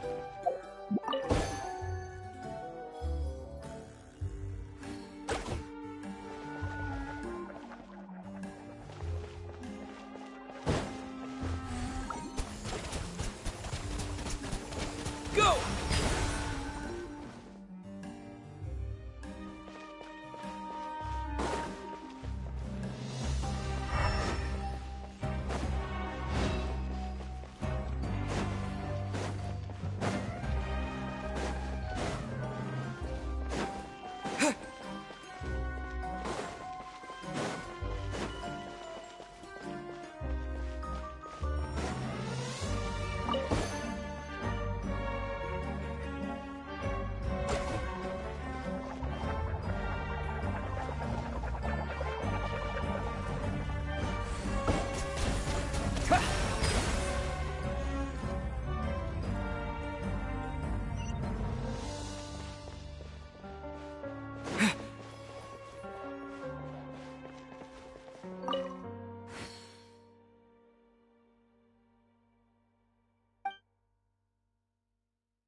That's weird. Have we reached the end already? There's nothing here. Maybe this was a wasted trip. This place seems a little too ordinary for a magician's workshop. There's a distinct lack of mystery. We've triggered quite a few devices on the way here. I'm starting to wonder whether Caesar built this whole place as one big, elaborate magic contraption. If so, then there must be more to this place than meets the eye. Maybe a hidden room somewhere. Aha! If I just move this book, then hopefully... and... presto! A secret passageway! How did you know? I'm a magician too, and apparently great minds really do think alike. Looks pretty big inside. Let's head in and take a look around.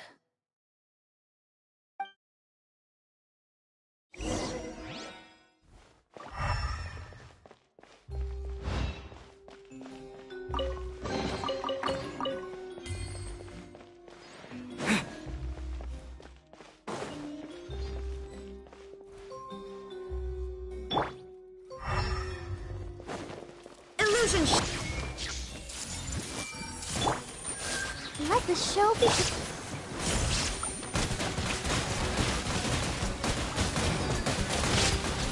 Water jet! Let's dance.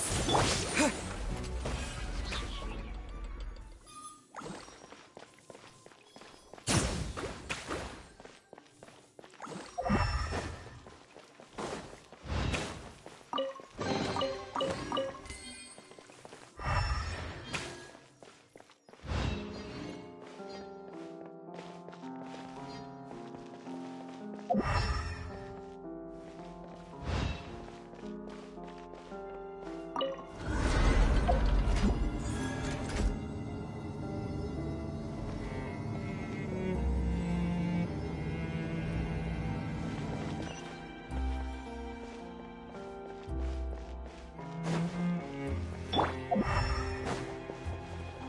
down! Everyone hold hands! I'll protect us.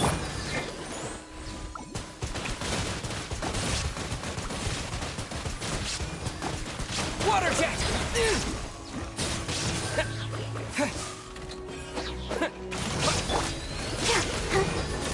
Oh.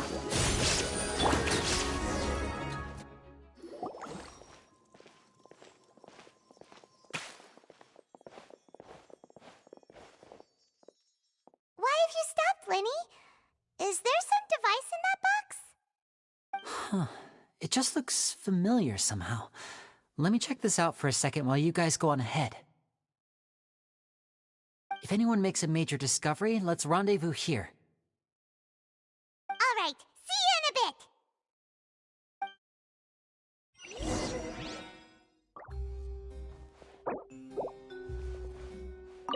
The placement of this device inside.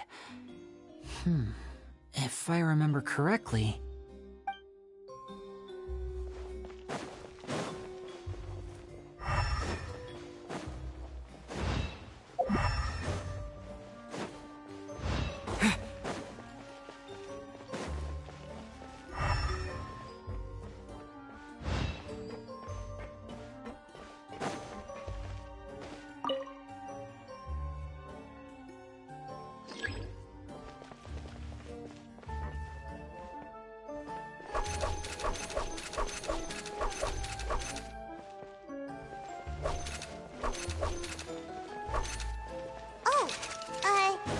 Seems like we can't step on the same tile twice.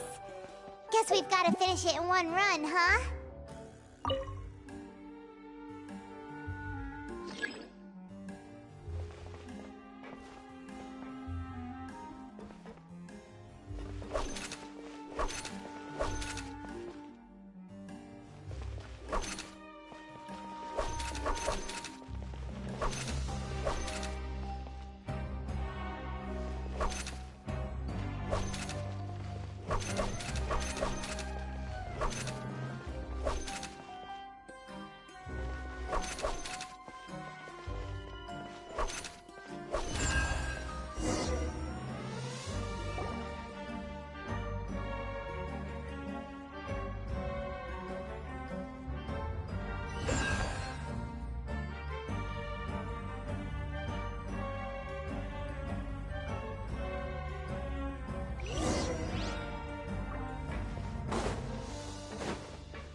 He wrote a lot about the principles of magic.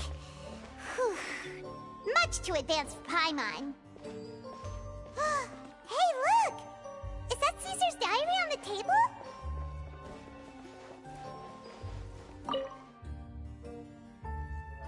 This book's thick as a brick! Let's take a peek inside it, shall we?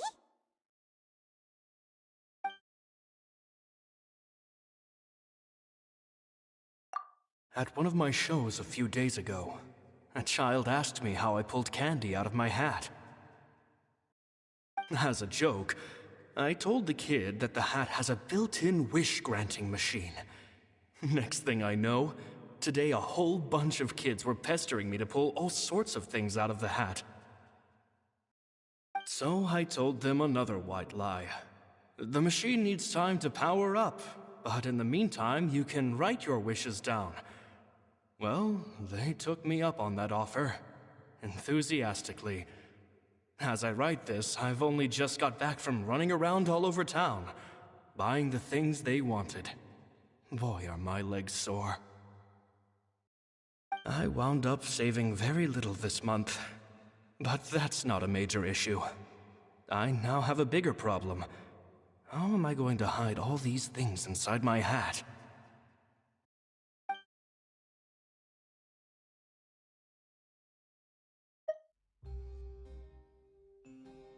Two children came to talk to me after today's show. I don't know why they were out on their own. They looked much too young to be unsupervised. I do hope they got home safely. Anyway, they said that they wanted me to teach them how to do magic. It's not uncommon for children to ask this, of course, but I've never seen any of them as serious about it as these two. I told them that learning magic is very hard work, but that didn't faze them at all. It's like they already knew. They seemed so committed. I couldn't turn them down.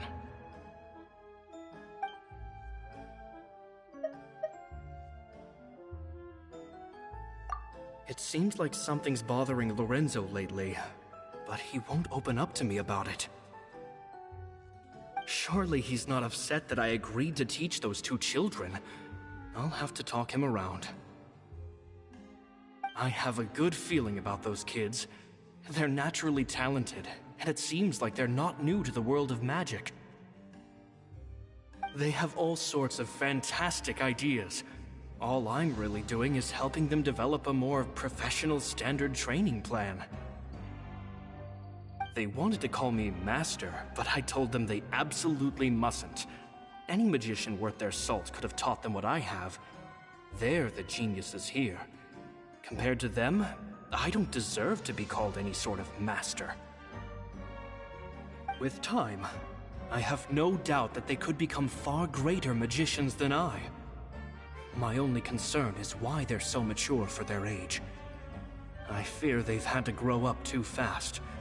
I don't dare to imagine what they must have been through. Gemma thinks so too. She doesn't like being around them.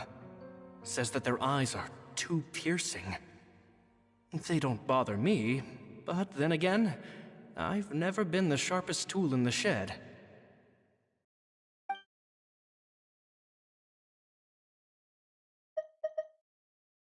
It's nearly time for me to go on tour. I asked the two kids if they'd like to come with me, but they shook their heads. I once overheard them talking about their father and their mission. Sounds like their parents have other plans for them. I guess we'll be parting ways soon. It's only been 10 days since I first met them, but I think that I've gotten a feel for their personalities now. They're very tough, but also very cautious, and they trust no one but each other. This, I fear, is not a good habit to have. They hide things from me too. For example, when I asked them where they live and why they wanted to learn magic, they lied. That's the thing about children. Whenever they're trying to cover something up, it always shows somehow. I can sense that their lives have been hard, possibly even dangerous too. They're not like other children. It's a shame that I can't do more to help them. After thinking things over, I decided to tell them a bit about how I see the world. It's full of lies and falsehoods, and that is why we must find our own truth. P.S. I hope they won't find my nagging annoying. Children are so opinionated nowadays. Will it do them more harm than good for someone they've only known 10 days to lecture them like that? P.P.S. Maybe I'm overthinking this. Children aren't interested in grand philosophies. It probably just went in one ear and out the other. I bet they've already forgotten every word I said. Oh, Caesar, Caesar. Just mind your own business next time.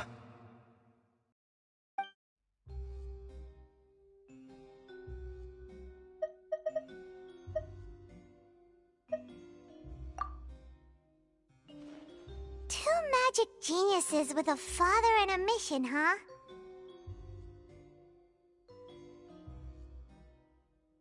Sounds a lot like he was writing about Lyney and Lynette, don't you think?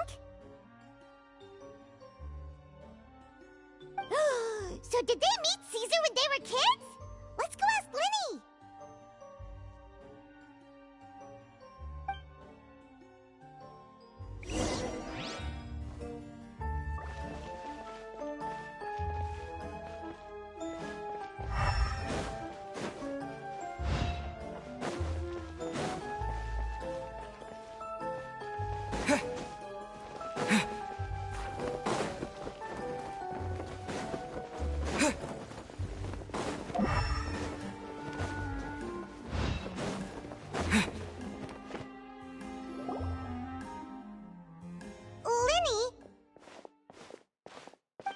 Hold that thought.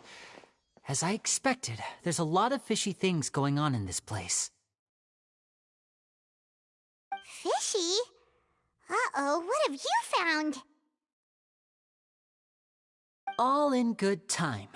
Before we go over our new leads, I want to tell you how a high-altitude escape is performed.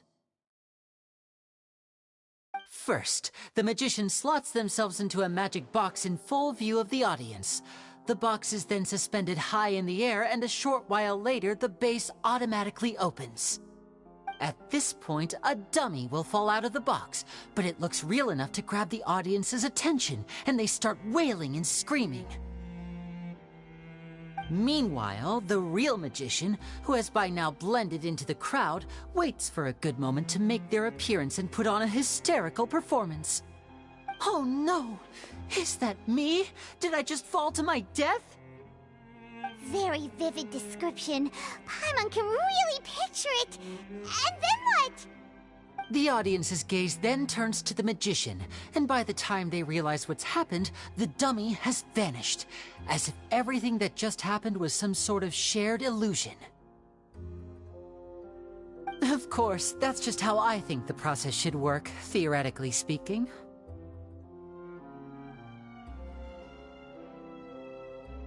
The inventor of this trick never performed it successfully. When the box opened, Caesar was the one who fell out, and not the dummy. He fell right to the ground from the highest point of the opera house. No one could hope to survive that fall, not without a vision at least.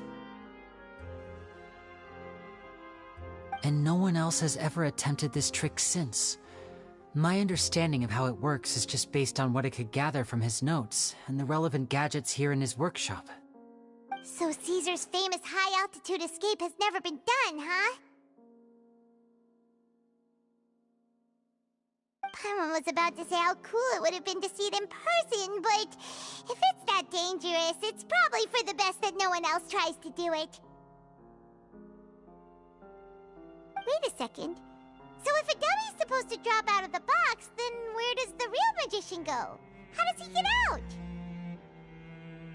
Glad you asked. That brings us to the secret of said box. This box right here is the one that Caesar constructed himself to use in the performance, and it's not as simple as it looks. Inside, there's a device that only the magician himself would know about. Once the magician's inside and the box is lifted up into the air, the audience's view of the box is fixed at a certain angle. From where they're standing, they have a clear view of the front, sides, and bottom, but the back and the top are now no longer visible. At this point, the magician presses a button inside the box, opening a secret door out of view. He then escapes through this trap door onto the opera house roof, waits for the dummy to fall and distract the audience, and quietly returns to ground level. That's way simpler than Paimon imagined. Even Paimon could probably do it. Well, there's a little more to it than that, of course. The hardest part of this trick is controlling the audience's mood and reactions. That takes an exceptional degree of showmanship. There's the falling dummy, the miraculous reappearance, the pompous performing. Maybe the magician would even have themselves tied up before it begins to strengthen the impression that there's no escape. Many days and nights of careful research and painstaking practice would have gone into this, all culminating in a performance just a few minutes long, but one that still manages to transform the shock and grief of a tragic accident to the joy and laughter of a mesmerizing magic trick. Caesar was a highly accomplished magician. But unfortunately, even he didn't manage to pull it off. So, how did it go so wrong? You said you found some fishy stuff here. Have you figured out what really happened? I can make a pretty good guess. I looked into the case files. The magic box Caesar was using at the time of his death had the secret button I mentioned positioned on the right-hand side. And, sure enough, he always used his right hand as his dominant hand in public. Okay. Nothing suspicious there. But here's the strange thing. Most of the devices in this workshop have the mechanism on the left-hand side, including this box right here, which leads me to believe that Caesar was in fact left-handed.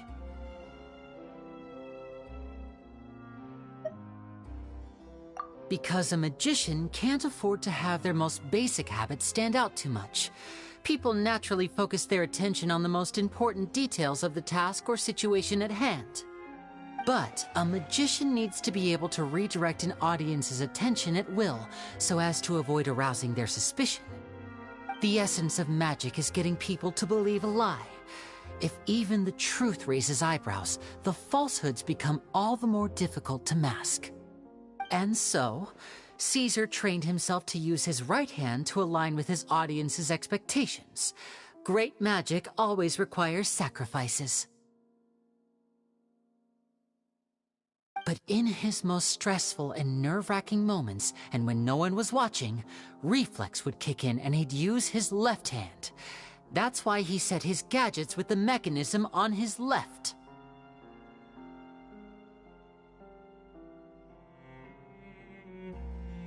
Exactly. I think that's likely what happened. Caesar would have been under a lot of time pressure during the escape. He'd have had mere seconds to open the hidden compartment, retrieve the dummy, then open the secret door and make a swift escape. But I'm sure he was confident. He would have rehearsed countless times to the point where it was second nature. He'd barely need to think about what he was doing because muscle memory would guide him through. So he opened the compartment, took out the dummy, checked everything was in order, and then went to leave. With his left hand, he reached for the button, and suddenly, his heart skipped a beat. It wasn't there. Much like when you reach for your keys but find your pocket empty, his mind needed a moment to process what was going on. Instinctively, his left hand would keep feeling around for the missing button, maybe for another second or two, until the bottom of the box gave way. With the stakes being as high as they were, just a 2-second delay cost him everything. The authorities would find nothing suspicious and conclude that his death was due to his own error. When in reality, someone switched the boxes, and they did it to murder him. But how would they be able to make the switch without being noticed? That would be difficult to pull off, no? It would have to have been someone who knew that he was left-handed, and who could move his props around without arousing suspicion. Someone who was always by his side. Isn't that right, Lorenzo? You just couldn't let sleeping dogs lie, could you? There's not a lot of people who'd go to all this trouble for some magician who died 10 years ago. I didn't want to have to do this, you know. Silencing you the hard way just creates more problems for me to deal with. But I gave you your chance. I hoped you'd do what's good for you and back off like the lady, but you disappoint me. You mean Gemma? So you are the one who's been threatening her! Yes, although however stubborn she might be, she was never much of a liability. But you people, you never even knew him, but for some reason you just wouldn't drop it. Which is why you can't leave this place alive. Take them out, and make it quick. Do your worst!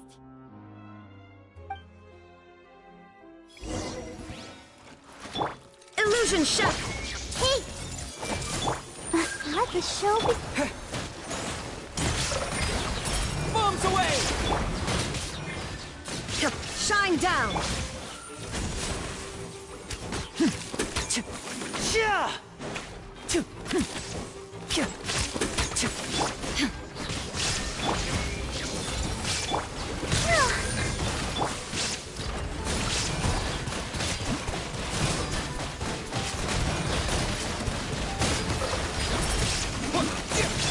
There is no escape! Here comes the finale!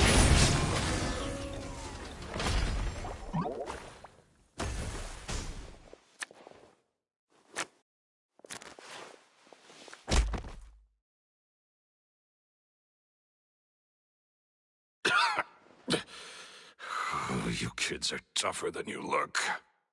Had enough yet, Lorenzo? Your cronies can't help you now. I think it's high time you started talking, and what I'd really like to know is, why did you murder Caesar? If I had a Mora for every time you said that man's name. Of course you idolized Caesar, everyone else did.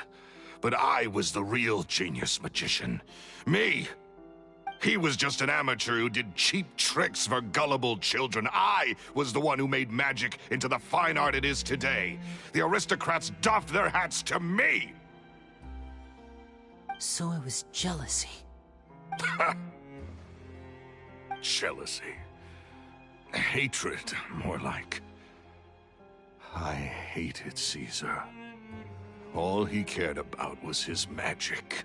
He lived and breathed it. He poured everything into his street performances and his stupid tours like it was just a hobby to him, never bothering to think about Mora. What sort of fool devotes their life to the art of deception and never has a Mora to show for it? But the people loved him, didn't they? Oh, how they looked up to him. No one gave me a second look. All I ever heard was, "Oh, your master's amazing, isn't he?" Amazing. Yeah, so amazing that he was completely broke. Every other apprentice was living it up at their master's expense, but no, not me. I put in all the work, mastered all the skills, and it brought me nothing more than the life I already had.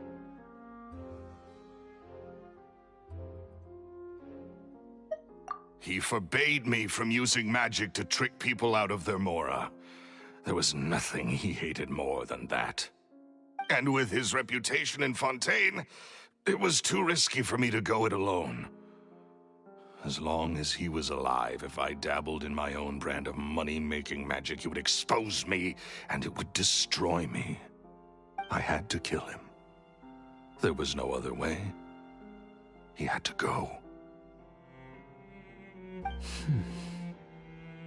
And this was your only motive? It was reason enough. What other motive would I need? Well, I was under the impression that there might have been other factors at play. For instance, maybe you were in love with Gemma, but she was engaged to Caesar. In love with Gemma? Don't be ridiculous. Guess I was wrong about that then. Next question. Are you the Phantom Weasel? I am. Caesar was so strict with me. He insisted that his way was the right way, that the sole purpose of magic was to bring joy to the world. I never bought into any of that. I was more interested in the practical value of magic. Sure enough, it helped me fill my pockets with all kinds of valuable treasures.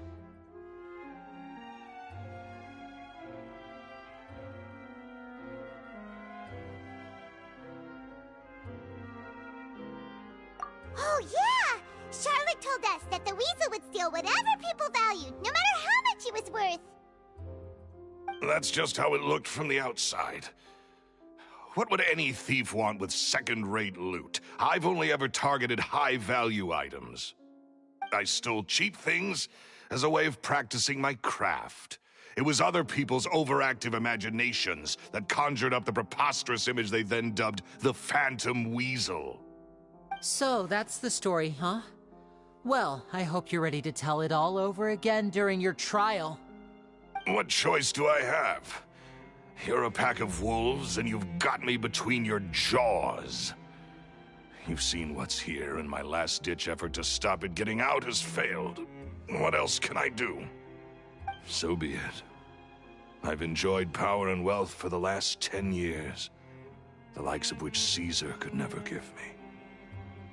I wouldn't choose for things to end this way, but I regret nothing. Very well. In that case, I'll contact the guards. Traveler, Paimon, keep an eye on Lorenzo for me. I'll meet you just outside the workshop when I'm back.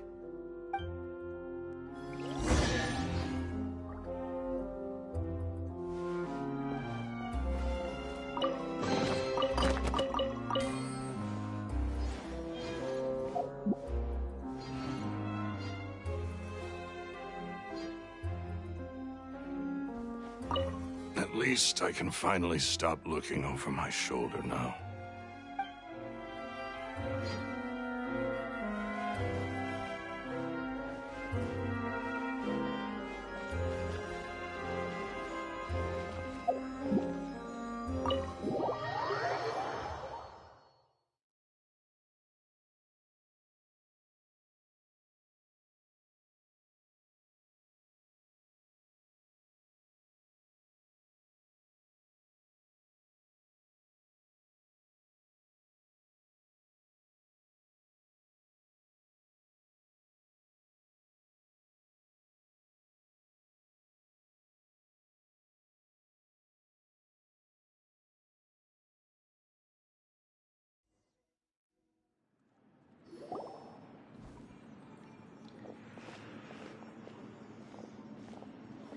Lyney has told me the whole story.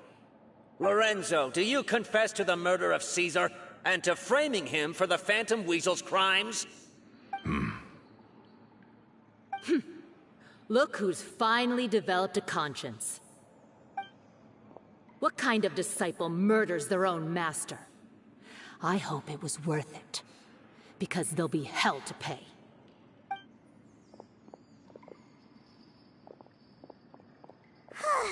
Looks like it's all over. What should we do next, Lyney? Should we start preparing for your show? Let me think. Let's rendezvous with Lynette and Gemma first. With Lorenzo in custody, Gemma will no longer have to fear for her safety. Good point. We should go tell Gemma the good news right away. It'll give her some peace of mind for sure.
Ah, you're back.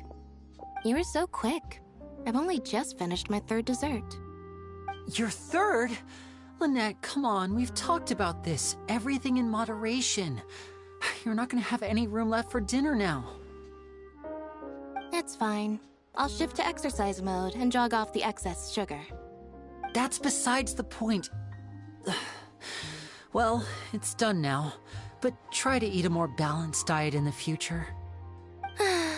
Point taken.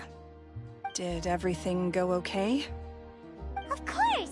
Lorenzo was no match much for us. The guards are taking him into custody as we speak. Gosh, that's amazing.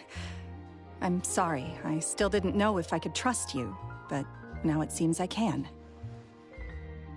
I had my suspicions about Lorenzo, but I... It's okay, we understand. He did threaten you. Paimon would find it hard to trust strangers in your position, too. But you don't need to be scared anymore. Everything's gonna be okay. Sorry. My emotions are all over the place right now. I've been waiting for this day to come for so long. I always wanted to report Lorenzo. He took all of Caesar's property, which I found suspicious, but I had people watching me all the time, so I couldn't risk looking into it. I was so afraid. I was scared he'd do something terrible to me, and then no one would be left to visit Caesar's grave. So I never had the courage to speak out.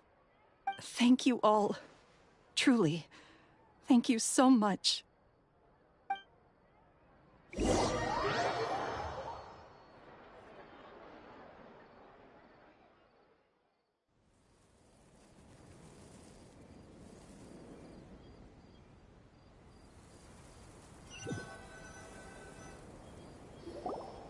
Thank you all for clearing Caesar's name.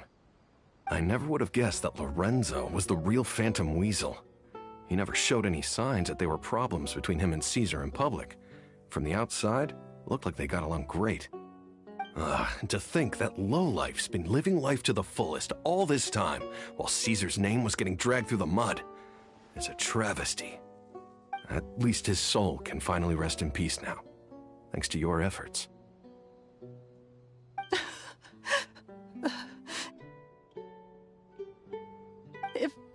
If only I'd realized before it was too late. Don't blame yourself, Gemma. This isn't your fault. Yeah, you still have the rest of your life to live. Caesar wouldn't want to see you spending it feeling guilty. Cheer up, Gemma. My brother's doing a magic show at the Opera House tomorrow evening. Would you like to come along? It might raise your spirits. This show will be a special one. We're holding it in Caesar's honor. In Caesar's honor? Really? Thank you. I'll be there. Great. We'll see you tomorrow evening. Traveler, Paimon, don't be late. Don't worry, we'll be there. No way are we gonna miss out on a free magic show. Wait, Paimon feels like we're forgetting something. Oh yeah, Caesar's diary! We never found out if the two kids Caesar taught magic to were Lyney and Lynette or not. Lyney changed the topic back in the workshop, so we didn't get a chance to bring it up. Oh well, guess we'll just have to ask Lyney tomorrow evening.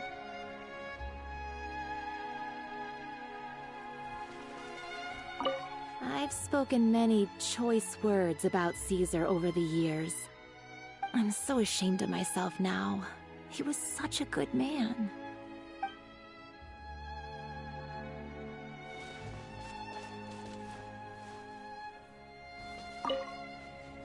I can't believe Lorenzo was intimidating Gemma all this time.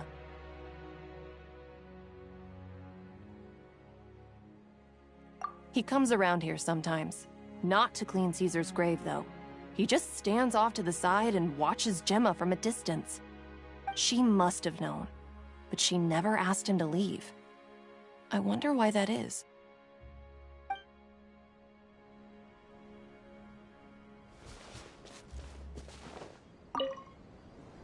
It may take some time, but Caesar's reputation will be restored now that the real culprit has been captured. Looks like Gemma chose a good man after all.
Illusion shot! I see everything.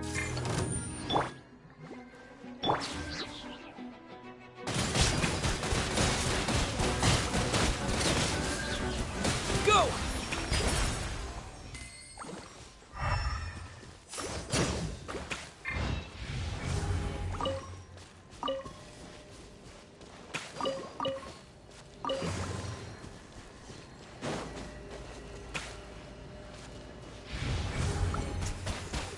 Water jet!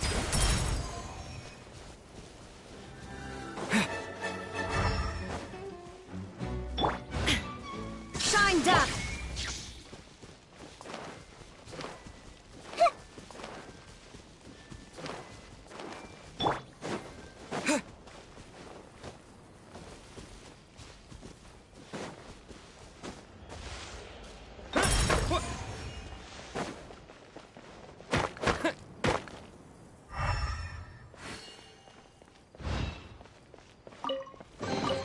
Is this an answer from this world?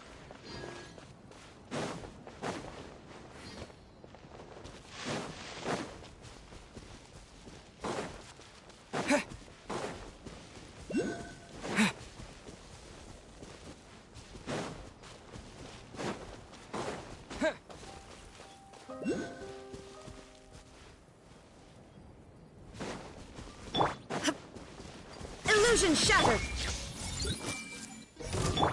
Let's dance.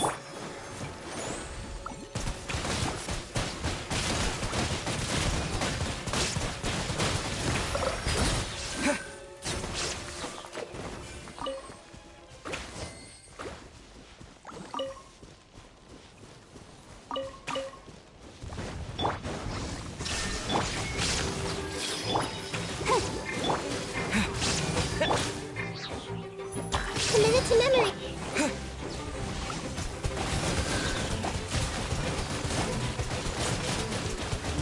Water jet!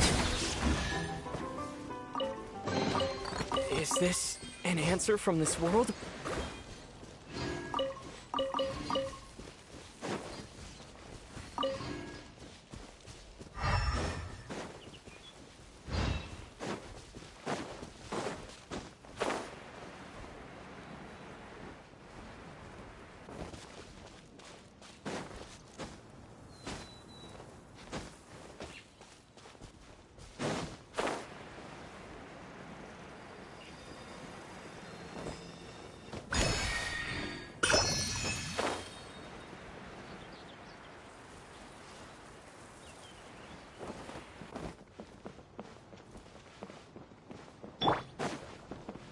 Shine duck!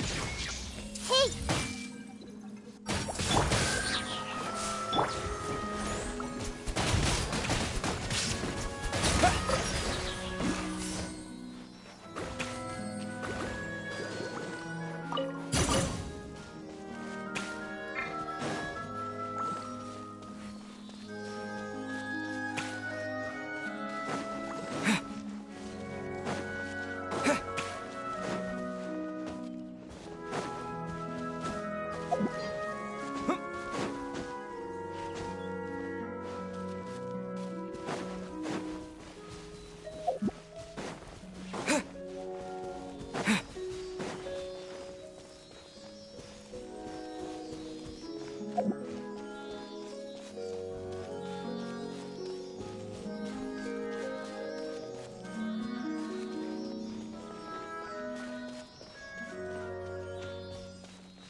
Curiosity deserves a reward.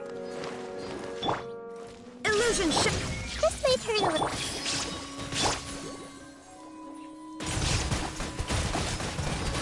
Go!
Not this time. My brother's going solo today. So, I'll be watching with you. Good evening, ladies and gentlemen. I hope everybody's ready because the show is about to begin. The great magician Lyney has prepared a spectacular show for us all tonight, concluding with an all-new grand finale that no audience has ever seen before. Thank you all so much for coming. Now, prepare to join me on a journey through the mystical and miraculous.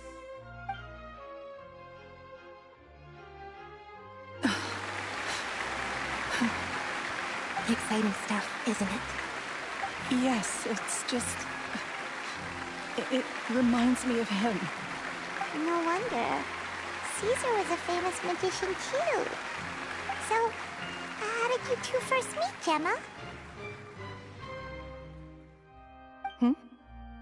Well, I was out on the street once, and I saw him performing for little children. Children love magic, because they're willing to believe in things that can't be rationally explained. Caesar had this amazing way of bringing them into a dreamlike world. And somehow, I felt drawn to him too. So I went up and asked him to do a trick for me.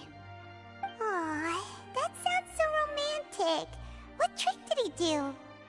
It was with a flower. He took it in his hand, snapped his fingers, and it magically appeared on my head. I was so happy that day. No one had ever given me a flower before that. Oh, that's so cute! Actually, now that you mention it, Lyney's done that one before. Is that right? Then I suppose he's a romantic at heart, just like Caesar. So let's treasure the time we have with him. After all, you never know when the people dearest to you might be gone.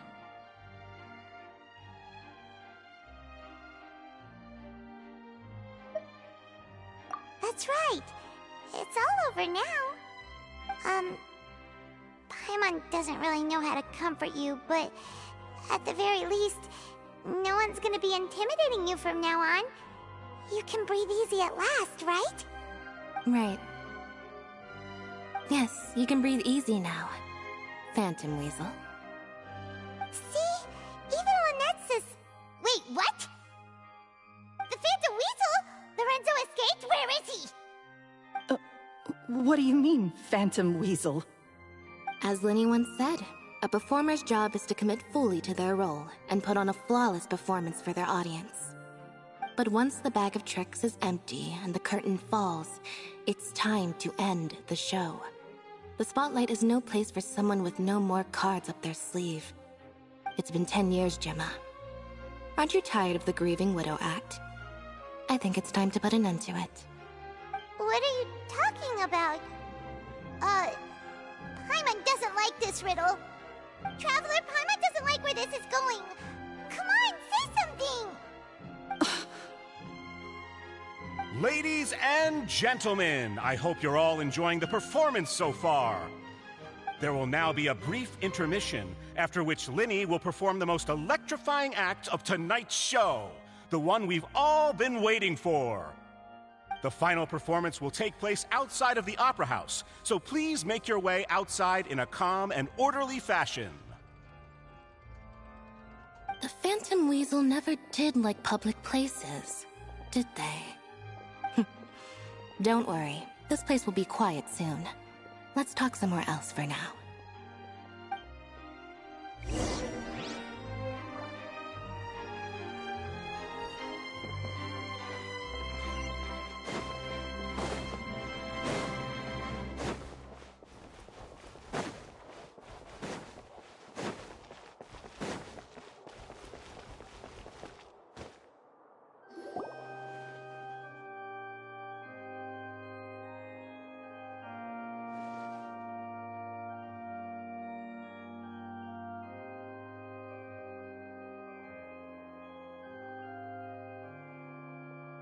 Dear me, this is awkward, isn't it? And unfortunately, I'm all out of gadgets, so I'm afraid I can't do any tricks to liven up the mood. This is a big mistake for a magician to make, but thankfully, I do have a backup plan. Now, who wants to hear a story? Lyney, don't we have more important things to address right now? Lynette accused Gemma of being the real Phantom Weasel a moment ago. Oh, what the heck's going on? All in good time. Magicians are good at guessing what people are thinking. I know the questions you want to ask. And as it happens, the story I'm about to tell might answer a few of them. Really? Well then, let's hear it! Paimon's dying of curiosity here! Let's go back to the very beginning. A decade ago, when the Phantom Weasel was terrorizing the court of Fontaine. She never missed a target, never left a trace, and no treasure was safe from her thieving hands. But as her infamy grew, so did the readiness of the police, and her opportunities to act became ever fewer. Every day she ran the risk of being exposed for who she was. Of course, she could not simply take this lying down, and before long she found her ticket to freedom. She would create a scapegoat, a false weasel to close the chapter on her behalf. After weighing her options, she set her sights on a renowned magician, Caesar. After all, magic and theft shared enough similarities for people to buy the story when the truth came out. So then what? Being the master deceiver she was, the weasel easily earned Caesar's trust. Now all that remained was to frame him for her countless crimes. But as she was considering how to make her move, she noticed Caesar's aggrieved pupil, and a new thought entered her mind. Maybe I don't need to get my hands dirty after all. At her encouragement, Lorenzo tampered with Caesar's magic box, causing him to fall to his death. Afterwards, Lorenzo seized his master's property, and the weasel set about tarnishing Caesar's reputation. Two co-conspirators committed the perfect crime.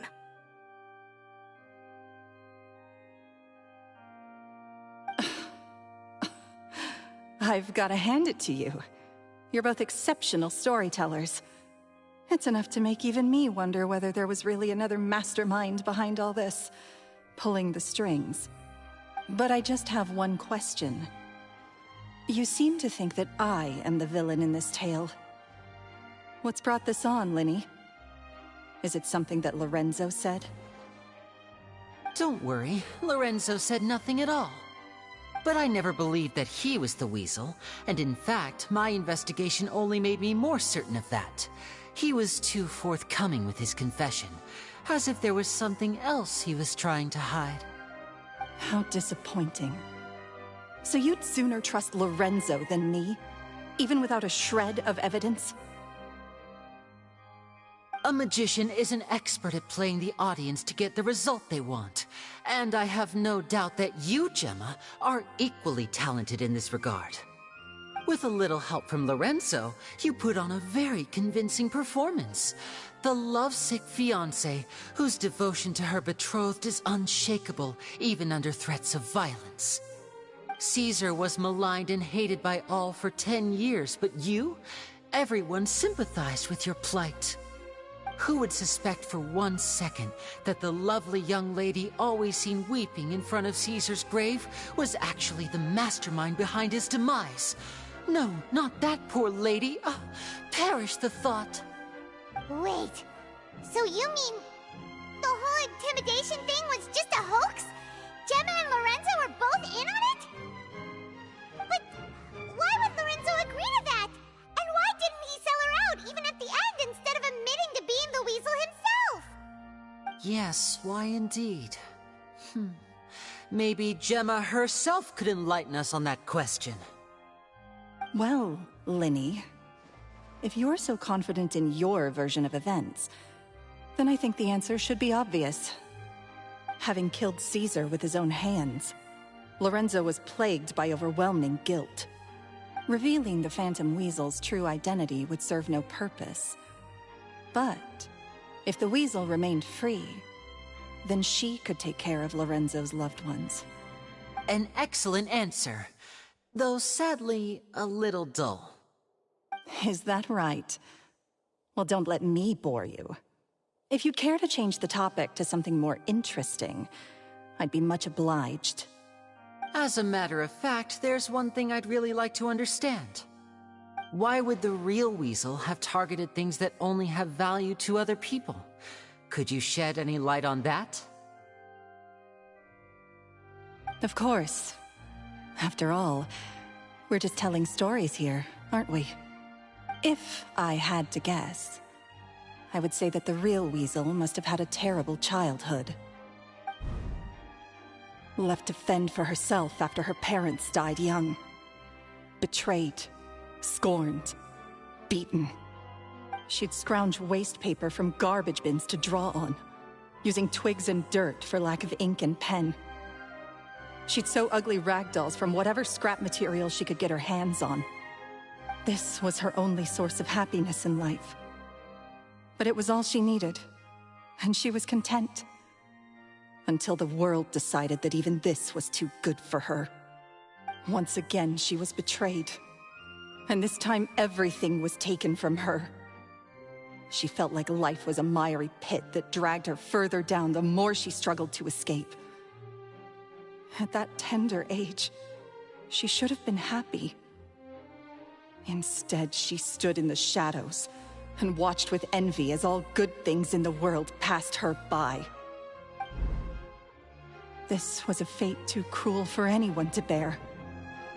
Her pain became a breeding ground for dark thoughts. Thoughts which festered and grew into a twisted solution to her troubles. I detest the happiness of others, in all its forms alike.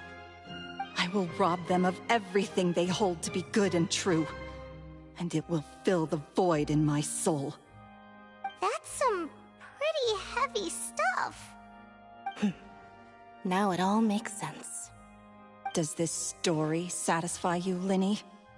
Yes, it is quite to my tastes. Thank you for helping to clear up my confusion.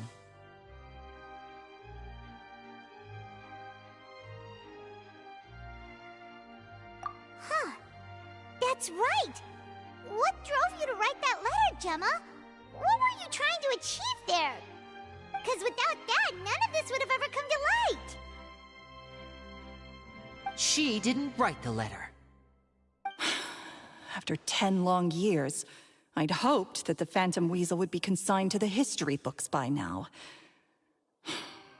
But it seems like someone still wasn't ready to let her finally be at peace. Lyney.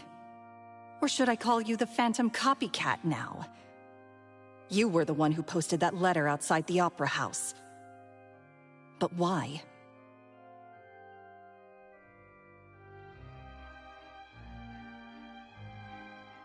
Very sharp, Phantom Weasel. Still as shrewd as ever.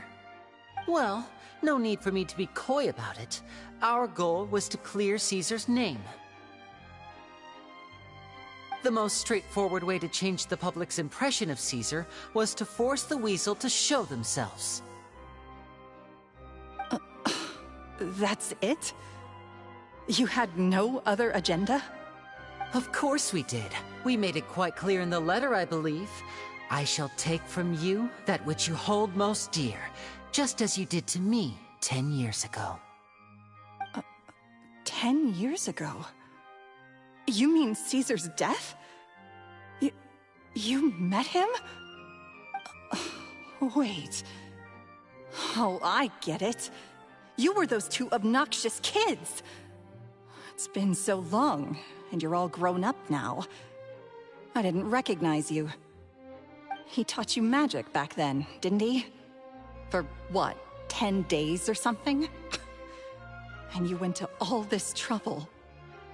Why? Because you feel like you still owe him something? We remember all our debts, however great or small. 10 years ago, Caesar's reputation was torn to shreds, and his legacy was thrown out. 10 years on, and no one cares what the truth is anymore. But we did not forget, and so we came to find you. And? What exactly did you take from me? I'm still standing, as you can see. Lorenzo has admitted to everything. I'm free. Free? Do you really think so? Caesar once told me that even though the world is filled with lies and falsehoods, we must find our own truth. I think that applies to you too. Truth can take many forms. Prized possessions with nostalgic value, fervent hopes and dreams, and irreplaceable people. Life took many things from you, and those wounds never healed. When they ached unbearably in the dead of night, stealing became your way of numbing the pain. What are you trying to say? I'm saying that for the last 10 years, you've been living a rather uneventful life. Perhaps that's because you found something other than a life of crime to fill the hole? Back to Lorenzo for a second. He murdered his own master, played along with your act, and took pains to make sure any suspicion would be directed towards him. But what did he have to gain from all that? He knew who you were and the things you'd done, and despite that, he was willing to give everything up for your sake. He's the reason that you haven't felt the compulsion to steal in all these years. You're more than just accomplices in murder. You're the only real friends each other has.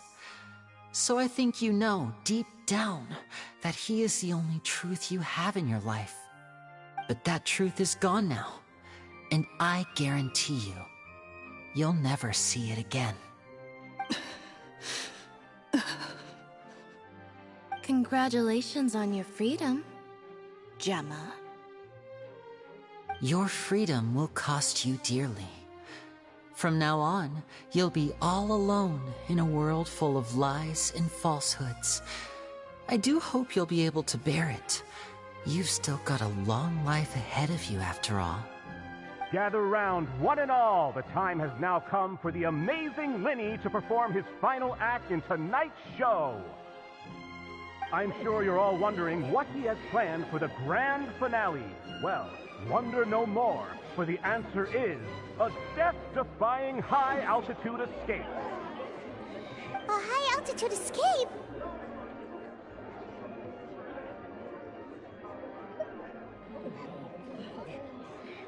I'm sure you all remember the magician Caesar. This was the very trick that led to his fatal fall, after which he was dubbed the Phantom Weasel. But we have now learned that Caesar was wrongly accused, and that the real Weasel has now confessed to their crimes. Guess that's my cue to leave. Whew. I've been practicing this one for ages now, but I'm still a little nervous. Traveler, Paimon, I hope you enjoy the rest of the show. There may be a lot of people watching tonight, but you alone are my true witnesses.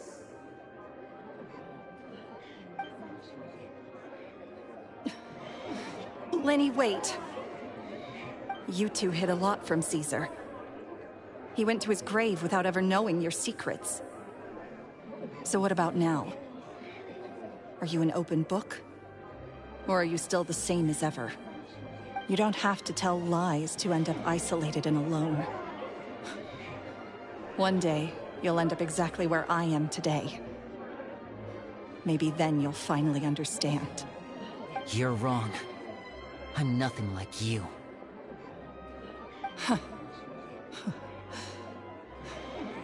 So, what are we, doing now? Like Lyney said, when you're ready, let's head outside and watch the show. But what about Gemma? She'll figure out what's best for her soon enough. Oh, and if you'd like to see Lyney after the show, you know where he'll be. The usual haunt. All right. Well, let's go and watch Lyney's finale then. This trick's a pretty dangerous one, but he should be able to pull it off, right?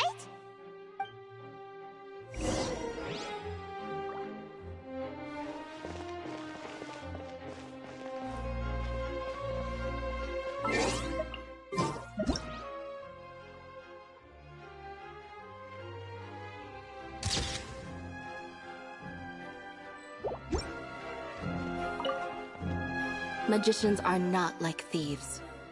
Thieves only tear things apart. But good-hearted magicians, they put things back together.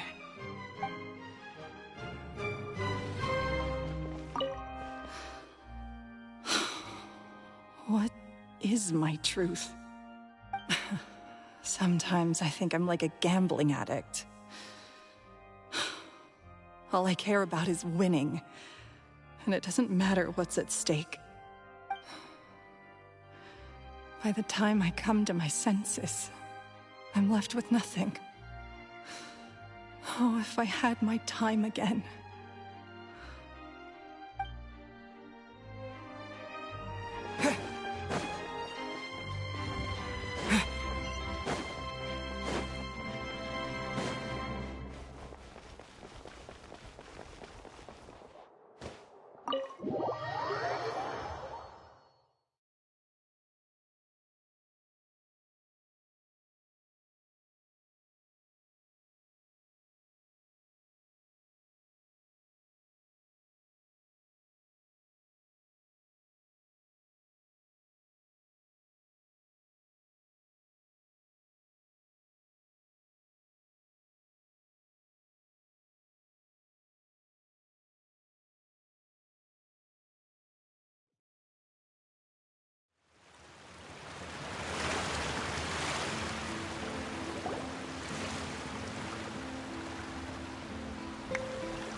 Magic should be mysterious, surprising, and defy logic. Magic is hard work. Every single movement has to be practiced thousands of times. It's alright. We're used to that.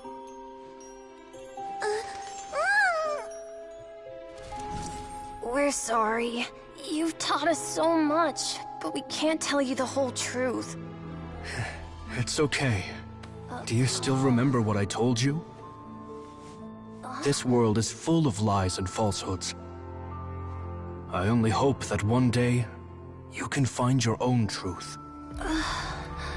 What about you? Have you found your truth? Magic is my truth. I want to perform a magic trick so great that people will always think of me when they talk about it. For a magician, what greater honor could there be? Look! Behold! Lyney is sealed inside the box. Will he manage to escape? 10 years ago, Caesar attempted this very trick, and it was at this precise moment that... Lyney! Watch out!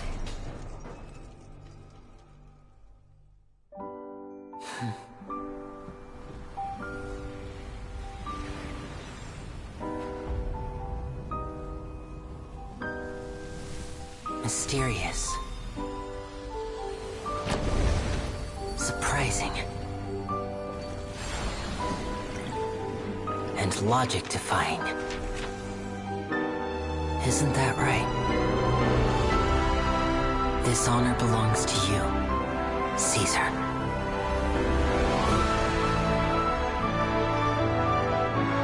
I'm just sorry it's a little late.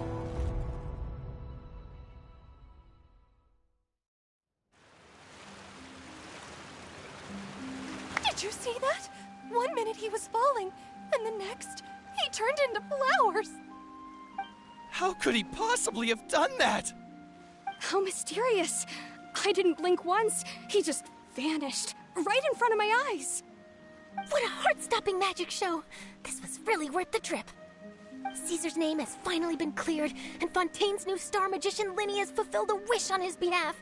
Oh, I couldn't ask for a better grand finale. It will make a great headline for the Steamberg tomorrow, even if I do say so myself. Looks like everyone really loved Lyney's grand finale.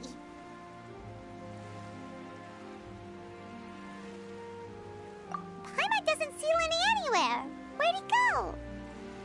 Oh, Lynette said he'd be waiting for us at the usual hunt. But, where is that? Oh, you mean the one where Caesar's buried? Yeah, that's probably it. This whole magic show kinda seemed like Lyney's way of saying goodbye to Caesar. So it makes sense that that's where he'd be afterward. Alright, let's go look for him there.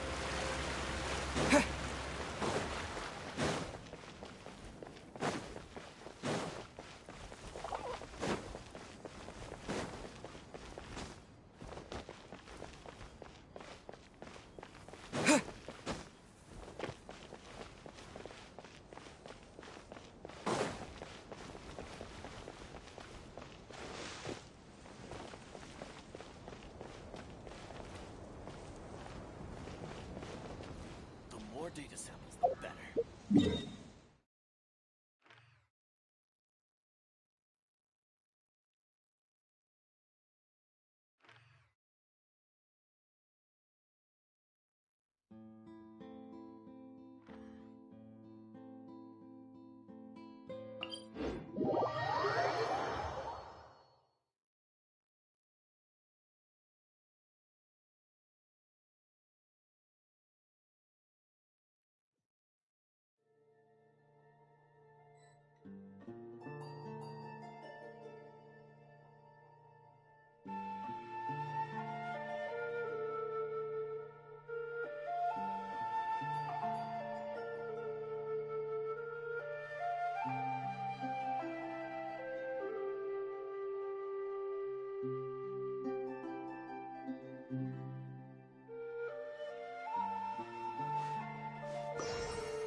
Are you alright? Paimon was scared to death when the chain broke. Paimon was sure something had gone horribly wrong. Magic is a performance art. A magician has to get creative to keep the audience on tenterhooks. That's our job. So I tweaked Caesar's original setup a little to keep it fresh. I was honestly a little nervous during the live performance. The thought of falling, suddenly feeling weightless, seeing the sky and the ground spinning and spinning. Sometimes, I can't help but wonder what Caesar thought in those final moments. Did he regret taking Gemma and Lorenzo on? Or did he believe that it was his own slip-up right until the end? You know, Paimon's been wanting to ask you about something ever since we were in Caesar's workshop. You learned magic from Caesar once, didn't you? When was that? After I joined the House of the Hearth. To be honest, Lynette and I had an agenda when we approached him. I told you about my past before, remember? As a young boy, I survived by secretly learning magic from street performers. I'd watch their tricks and try to figure out how they were done. But I quickly realized that observation alone could only get me so far. What I saw was the polished final performance, but the rigorous training they put in behind the scenes remained invisible to me. I needed to learn how to improve my sleight of hand, hone my misdirection skills, and make niftier props. We were gifted enough that we'd made some progress by ourselves, but without proper guidance from a professional magician, we quickly plateaued. So that's why you sought Caesar out? Yes. We figured there was no harm in asking, but it took us by surprise that he was so willing to teach us. In all, we only spent 10 short days together, but he was very good to us. By contrast, we hid so many things from him. For instance, when he asked why I wanted to learn magic, I answered, "It's my passion." But in truth, there was already a lot more to the story by then. After being taken in by an aristocrat for our magic talent, then betrayed soon after, this was no longer about me doing what I loved. What amazed me was how the lie escaped my lips even as I was hesitating over whether to tell him the truth. Trust is a beautiful thing. Sadly, I'd forgotten how to trust by then. Lyney.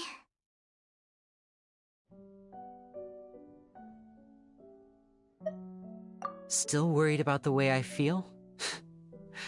You really are a gentle soul, aren't you? But don't worry, I'm used to it now.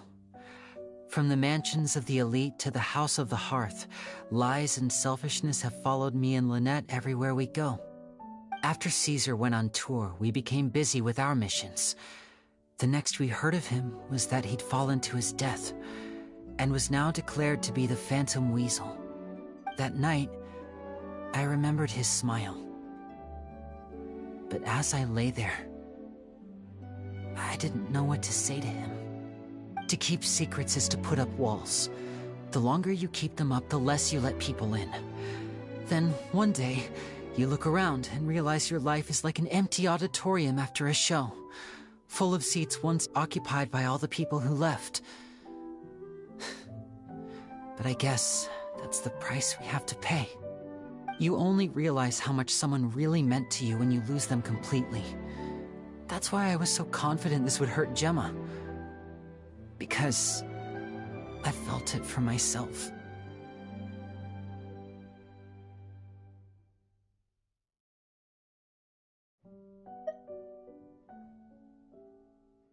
Yeah, cheer up, Lyney. We've had to say our fair share of goodbyes during our journey, too. But whatever happens, Paimon always believes in what tomorrow brings. Delicious food, fun toys, and the traveler by my side. Paimon just needs to focus on things like this, and all the unhappy stuff goes right out the window. You know, Traveler, doesn't that kind of make you Paimon's truth? Exactly. It's the same for me and Lynette. We are the truest thing each other has in the world, and nothing can replace that. Life has taken plenty from us, like it did from Gemma. But at least it left us with each other. That's what gave us the strength to get through the darkest days. That's why the darkness never consumed me, and why it never will. Maybe we live in the shadows too, but we remember every precious ray of light that shines through. All right, time to lighten this conversation up a little. What did you think of the show tonight? Were you happy with it? It was amazing! Paimon just wishes we hadn't been so distracted with the Gemma situation. We spent most of our time in the opera house just talking and pretty much missed the entire first half of the show. Lyney, could you do just one more trick for us? Whoa, that's a bit of a tall order, I'm afraid. The show's just finished, so my sleeves are decidedly card-free right now. Aw, come on! Surely you can think of something. The Lyney Paimon knows can do anything if he puts his mind to it. Oh, all right then. I'll give it a go, but only because it's you. Watch closely. I have a flower in my hand. You liar! There's nothing in your hand! We ain't going along with this! Huh? My goodness, you're right. But I could have sworn I brought one here with me. Okay, try this. Count down with me. 3, 2, 1. 3, 2, 1. Now, have another look around. Maybe the flowers appeared somewhere else. Really? Let's see. Wow, there it is! Oh, this is a different flower from the last time, right? This one's called, oh yeah, a rainbow rose. But more importantly, Paimon has to know how the trick is done. Please, Lyney, pretty please! Well, if you want to learn magic, you'll have to start by addressing me as teacher. Ugh. Fine. Please, teacher, please! Since you asked so nicely, I'll share one little tip with you. Namely, the student of magic cannot solely rely on others being prepared to reveal their secrets. You have to observe, think, and find the answers for yourself. Is that it? Look at the time. We shouldn't linger here too long. Thanks again for coming to see my show. I bid you both good night. I look forward to seeing you again. All right, fine. See ya. Shall we head back now, too? Oh, Paimon can't wait to read The Steambird tomorrow. Paimon bets Lyney and Caesar will be plastered all over it. Let's head to the Steambird's offices tomorrow morning and see what we can find out.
A good newspaper should be a lighthouse of truth.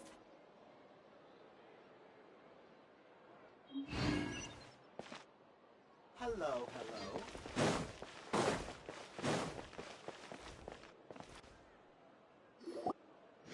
I'm very sorry, Charlotte, but my sister and I are quite busy today. I'm afraid we'll have to decline this interview. Oh, please, Lyney, I'll only take a moment of your time, if you would be so kind. Huh? What's happening here? I spent all night writing my piece about the Phantom Weasel, and it was going to go to print this morning. But just as dawn broke, I suddenly received news that Caesar's fiancée, Gemma, had contacted the guards and confessed to having been the real Phantom Weasel all along. That was quick. Hmm? Too late, bro. That was quick, you say? It sounds like I've got some catching up to do. Please, fill me in. Whoops. Aha! My instincts did not lead me astray. You do have something to hide. Gemma turning herself in must have something to do with Lyney's performance last night. Maybe watching my high-altitude escape trick reminded her of a better time with Caesar, and she could no longer ignore the voice of her conscience. Huh. Okay, then. Wait, no, there must be more to it. If that's all it took for her to have a change of heart, how did it take her 10 whole years? Well...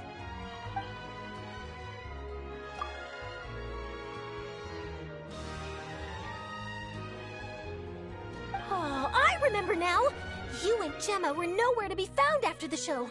What happened between you? Quickfire question! Where did you all go after the show? Oh, we went to the cemetery and Lyney did a private magic trick just for us.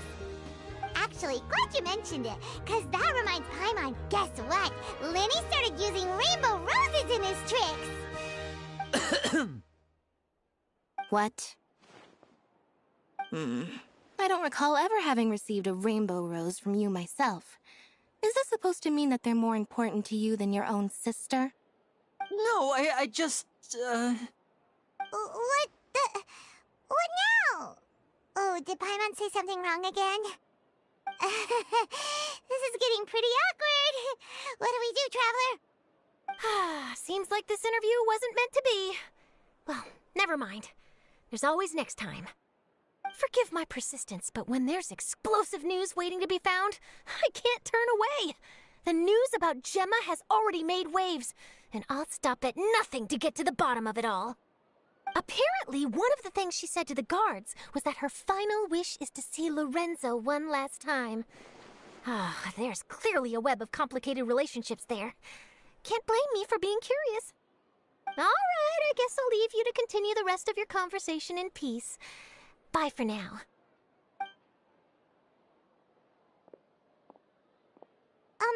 Lynette? Paimon didn't mean to...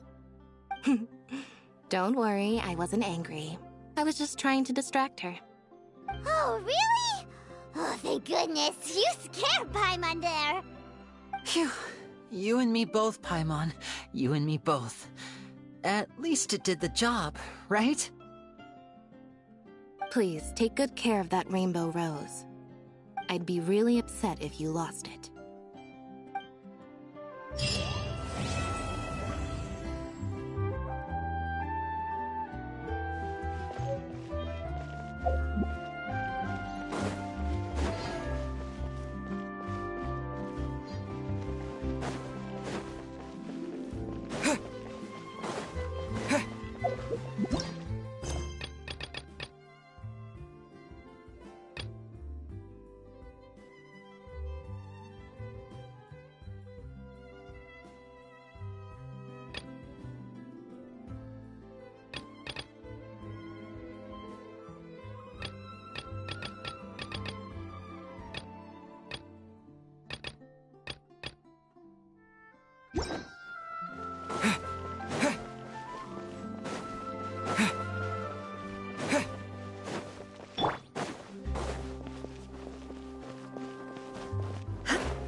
Welcome to Palais, member.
Kind of surprise I could sing about.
everything.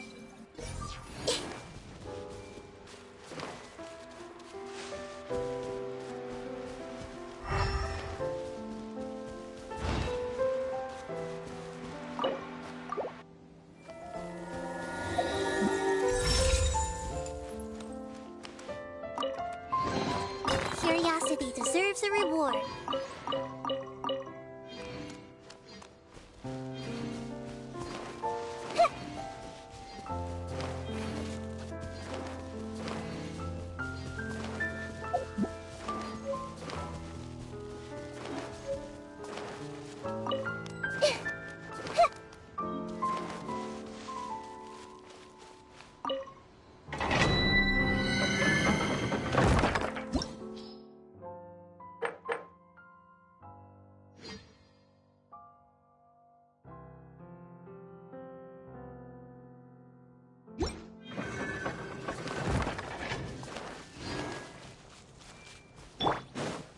There is no... Everyone hold hands! Hi.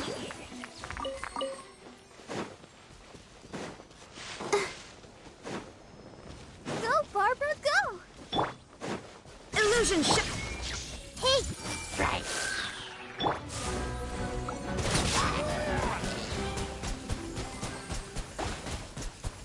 Water jet!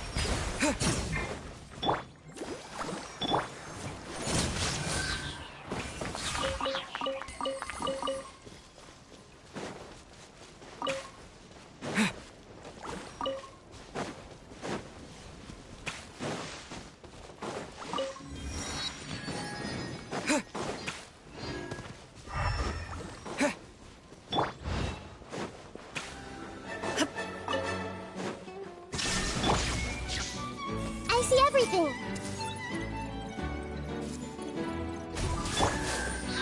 I'll protect us.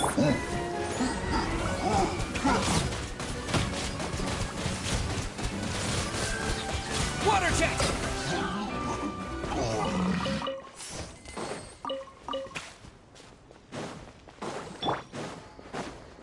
Shine duck!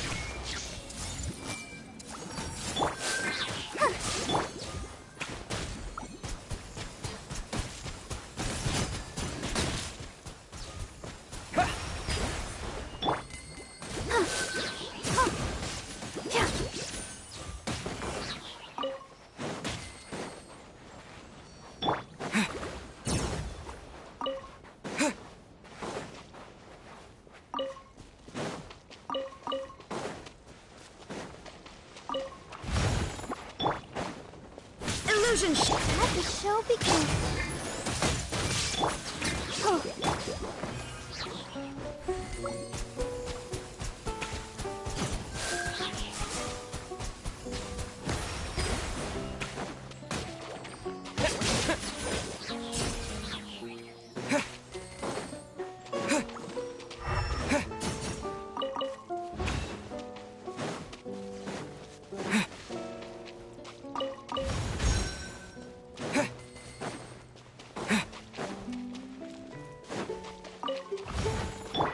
There is no...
Explosion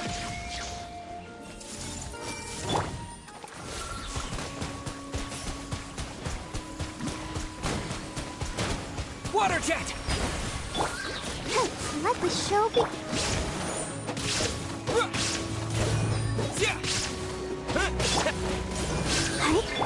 There is no escape!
I see everything. I'll protect us.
threads of your fate lie in my hands.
Illusion Hey!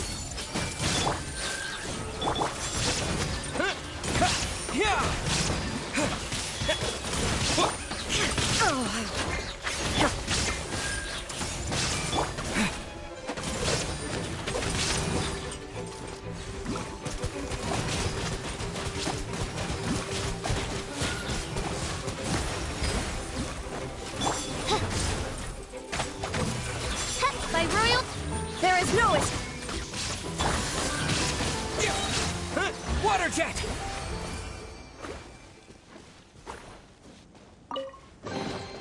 Is this an answer from this world?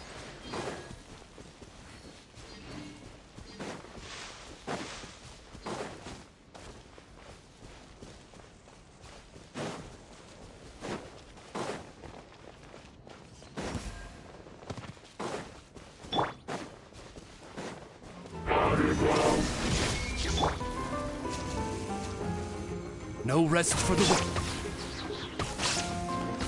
I see everything!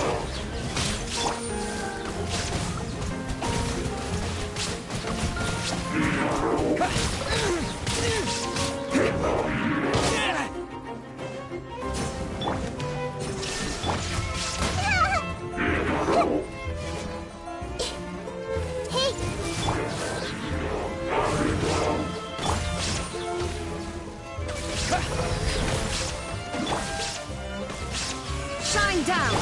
I summon thee!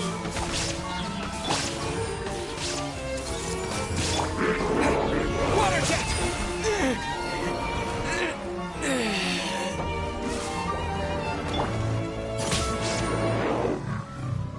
There is no escape!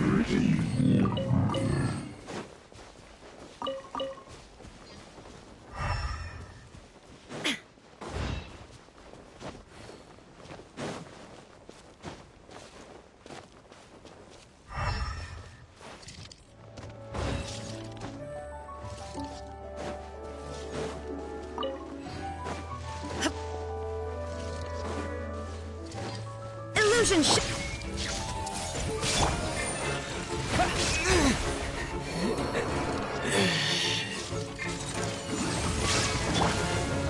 There is no escape!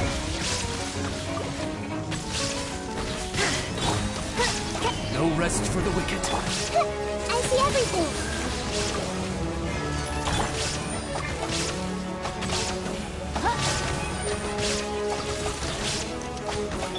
Shine down!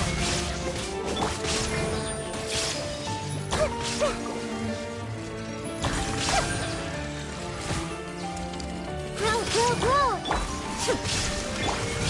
By royal decree!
I'll take care of it.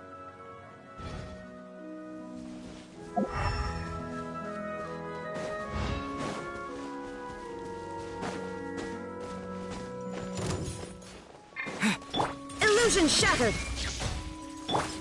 Hey! Let the show begin.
Barbara, go!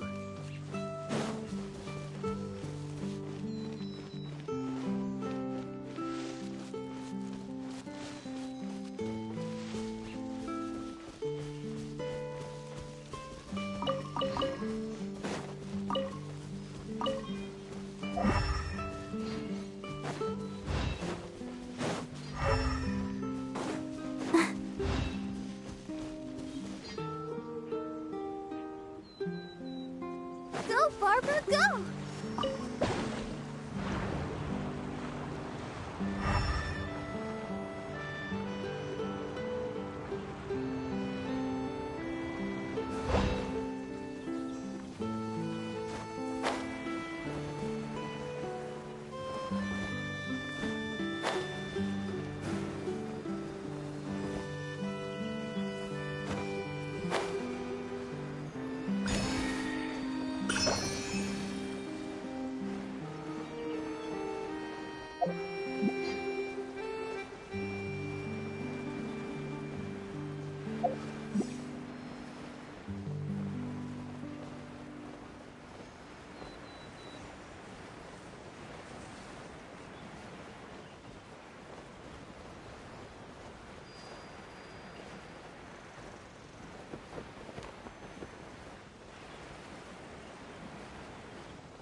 There is no it. I see everything.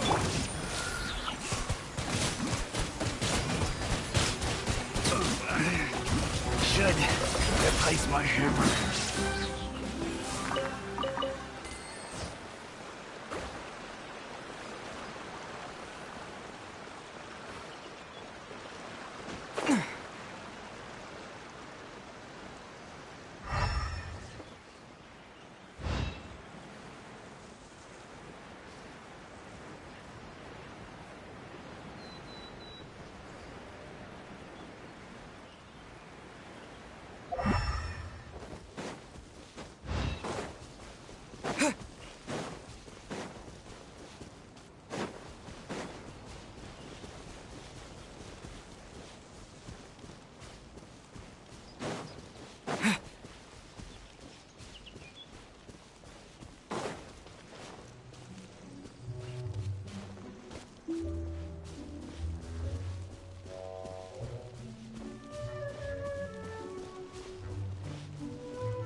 Yeah.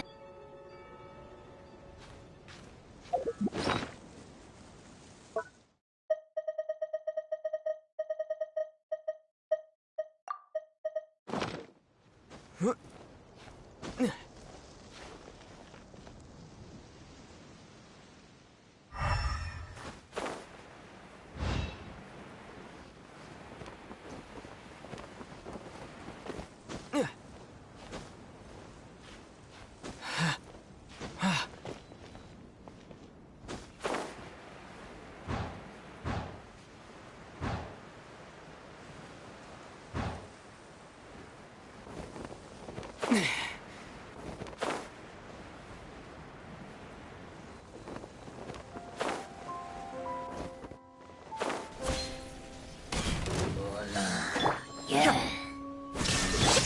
may hurt a little. I'll protect us.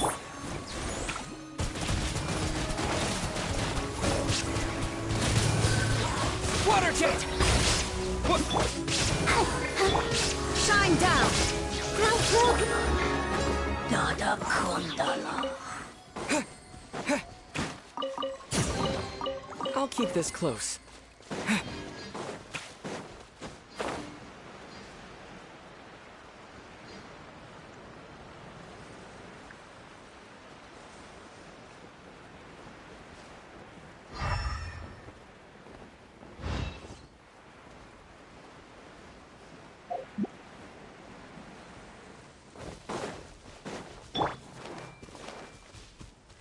Everyone hold hands. Go, Barbara, go!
Sorry, no credit and no bargaining here.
No escape! Let's dance! Commit it to memory!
Ad Astra Abyssosk.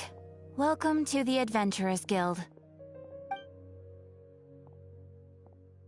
Thank you for completing today's commissions. Here is your reward.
There'll be an extra fee for that. Exactly, but none of them believed me.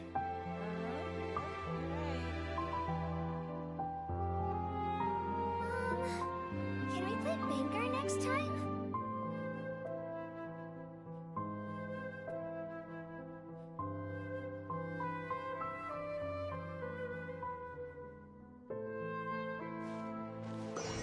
There'll be an extra fee for that. Exactly, but none of them believed me.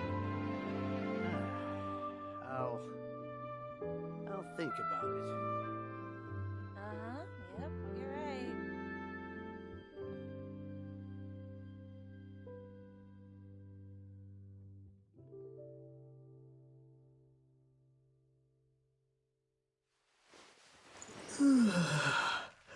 Exactly, but none of them believed me. There'll be an extra fee for that.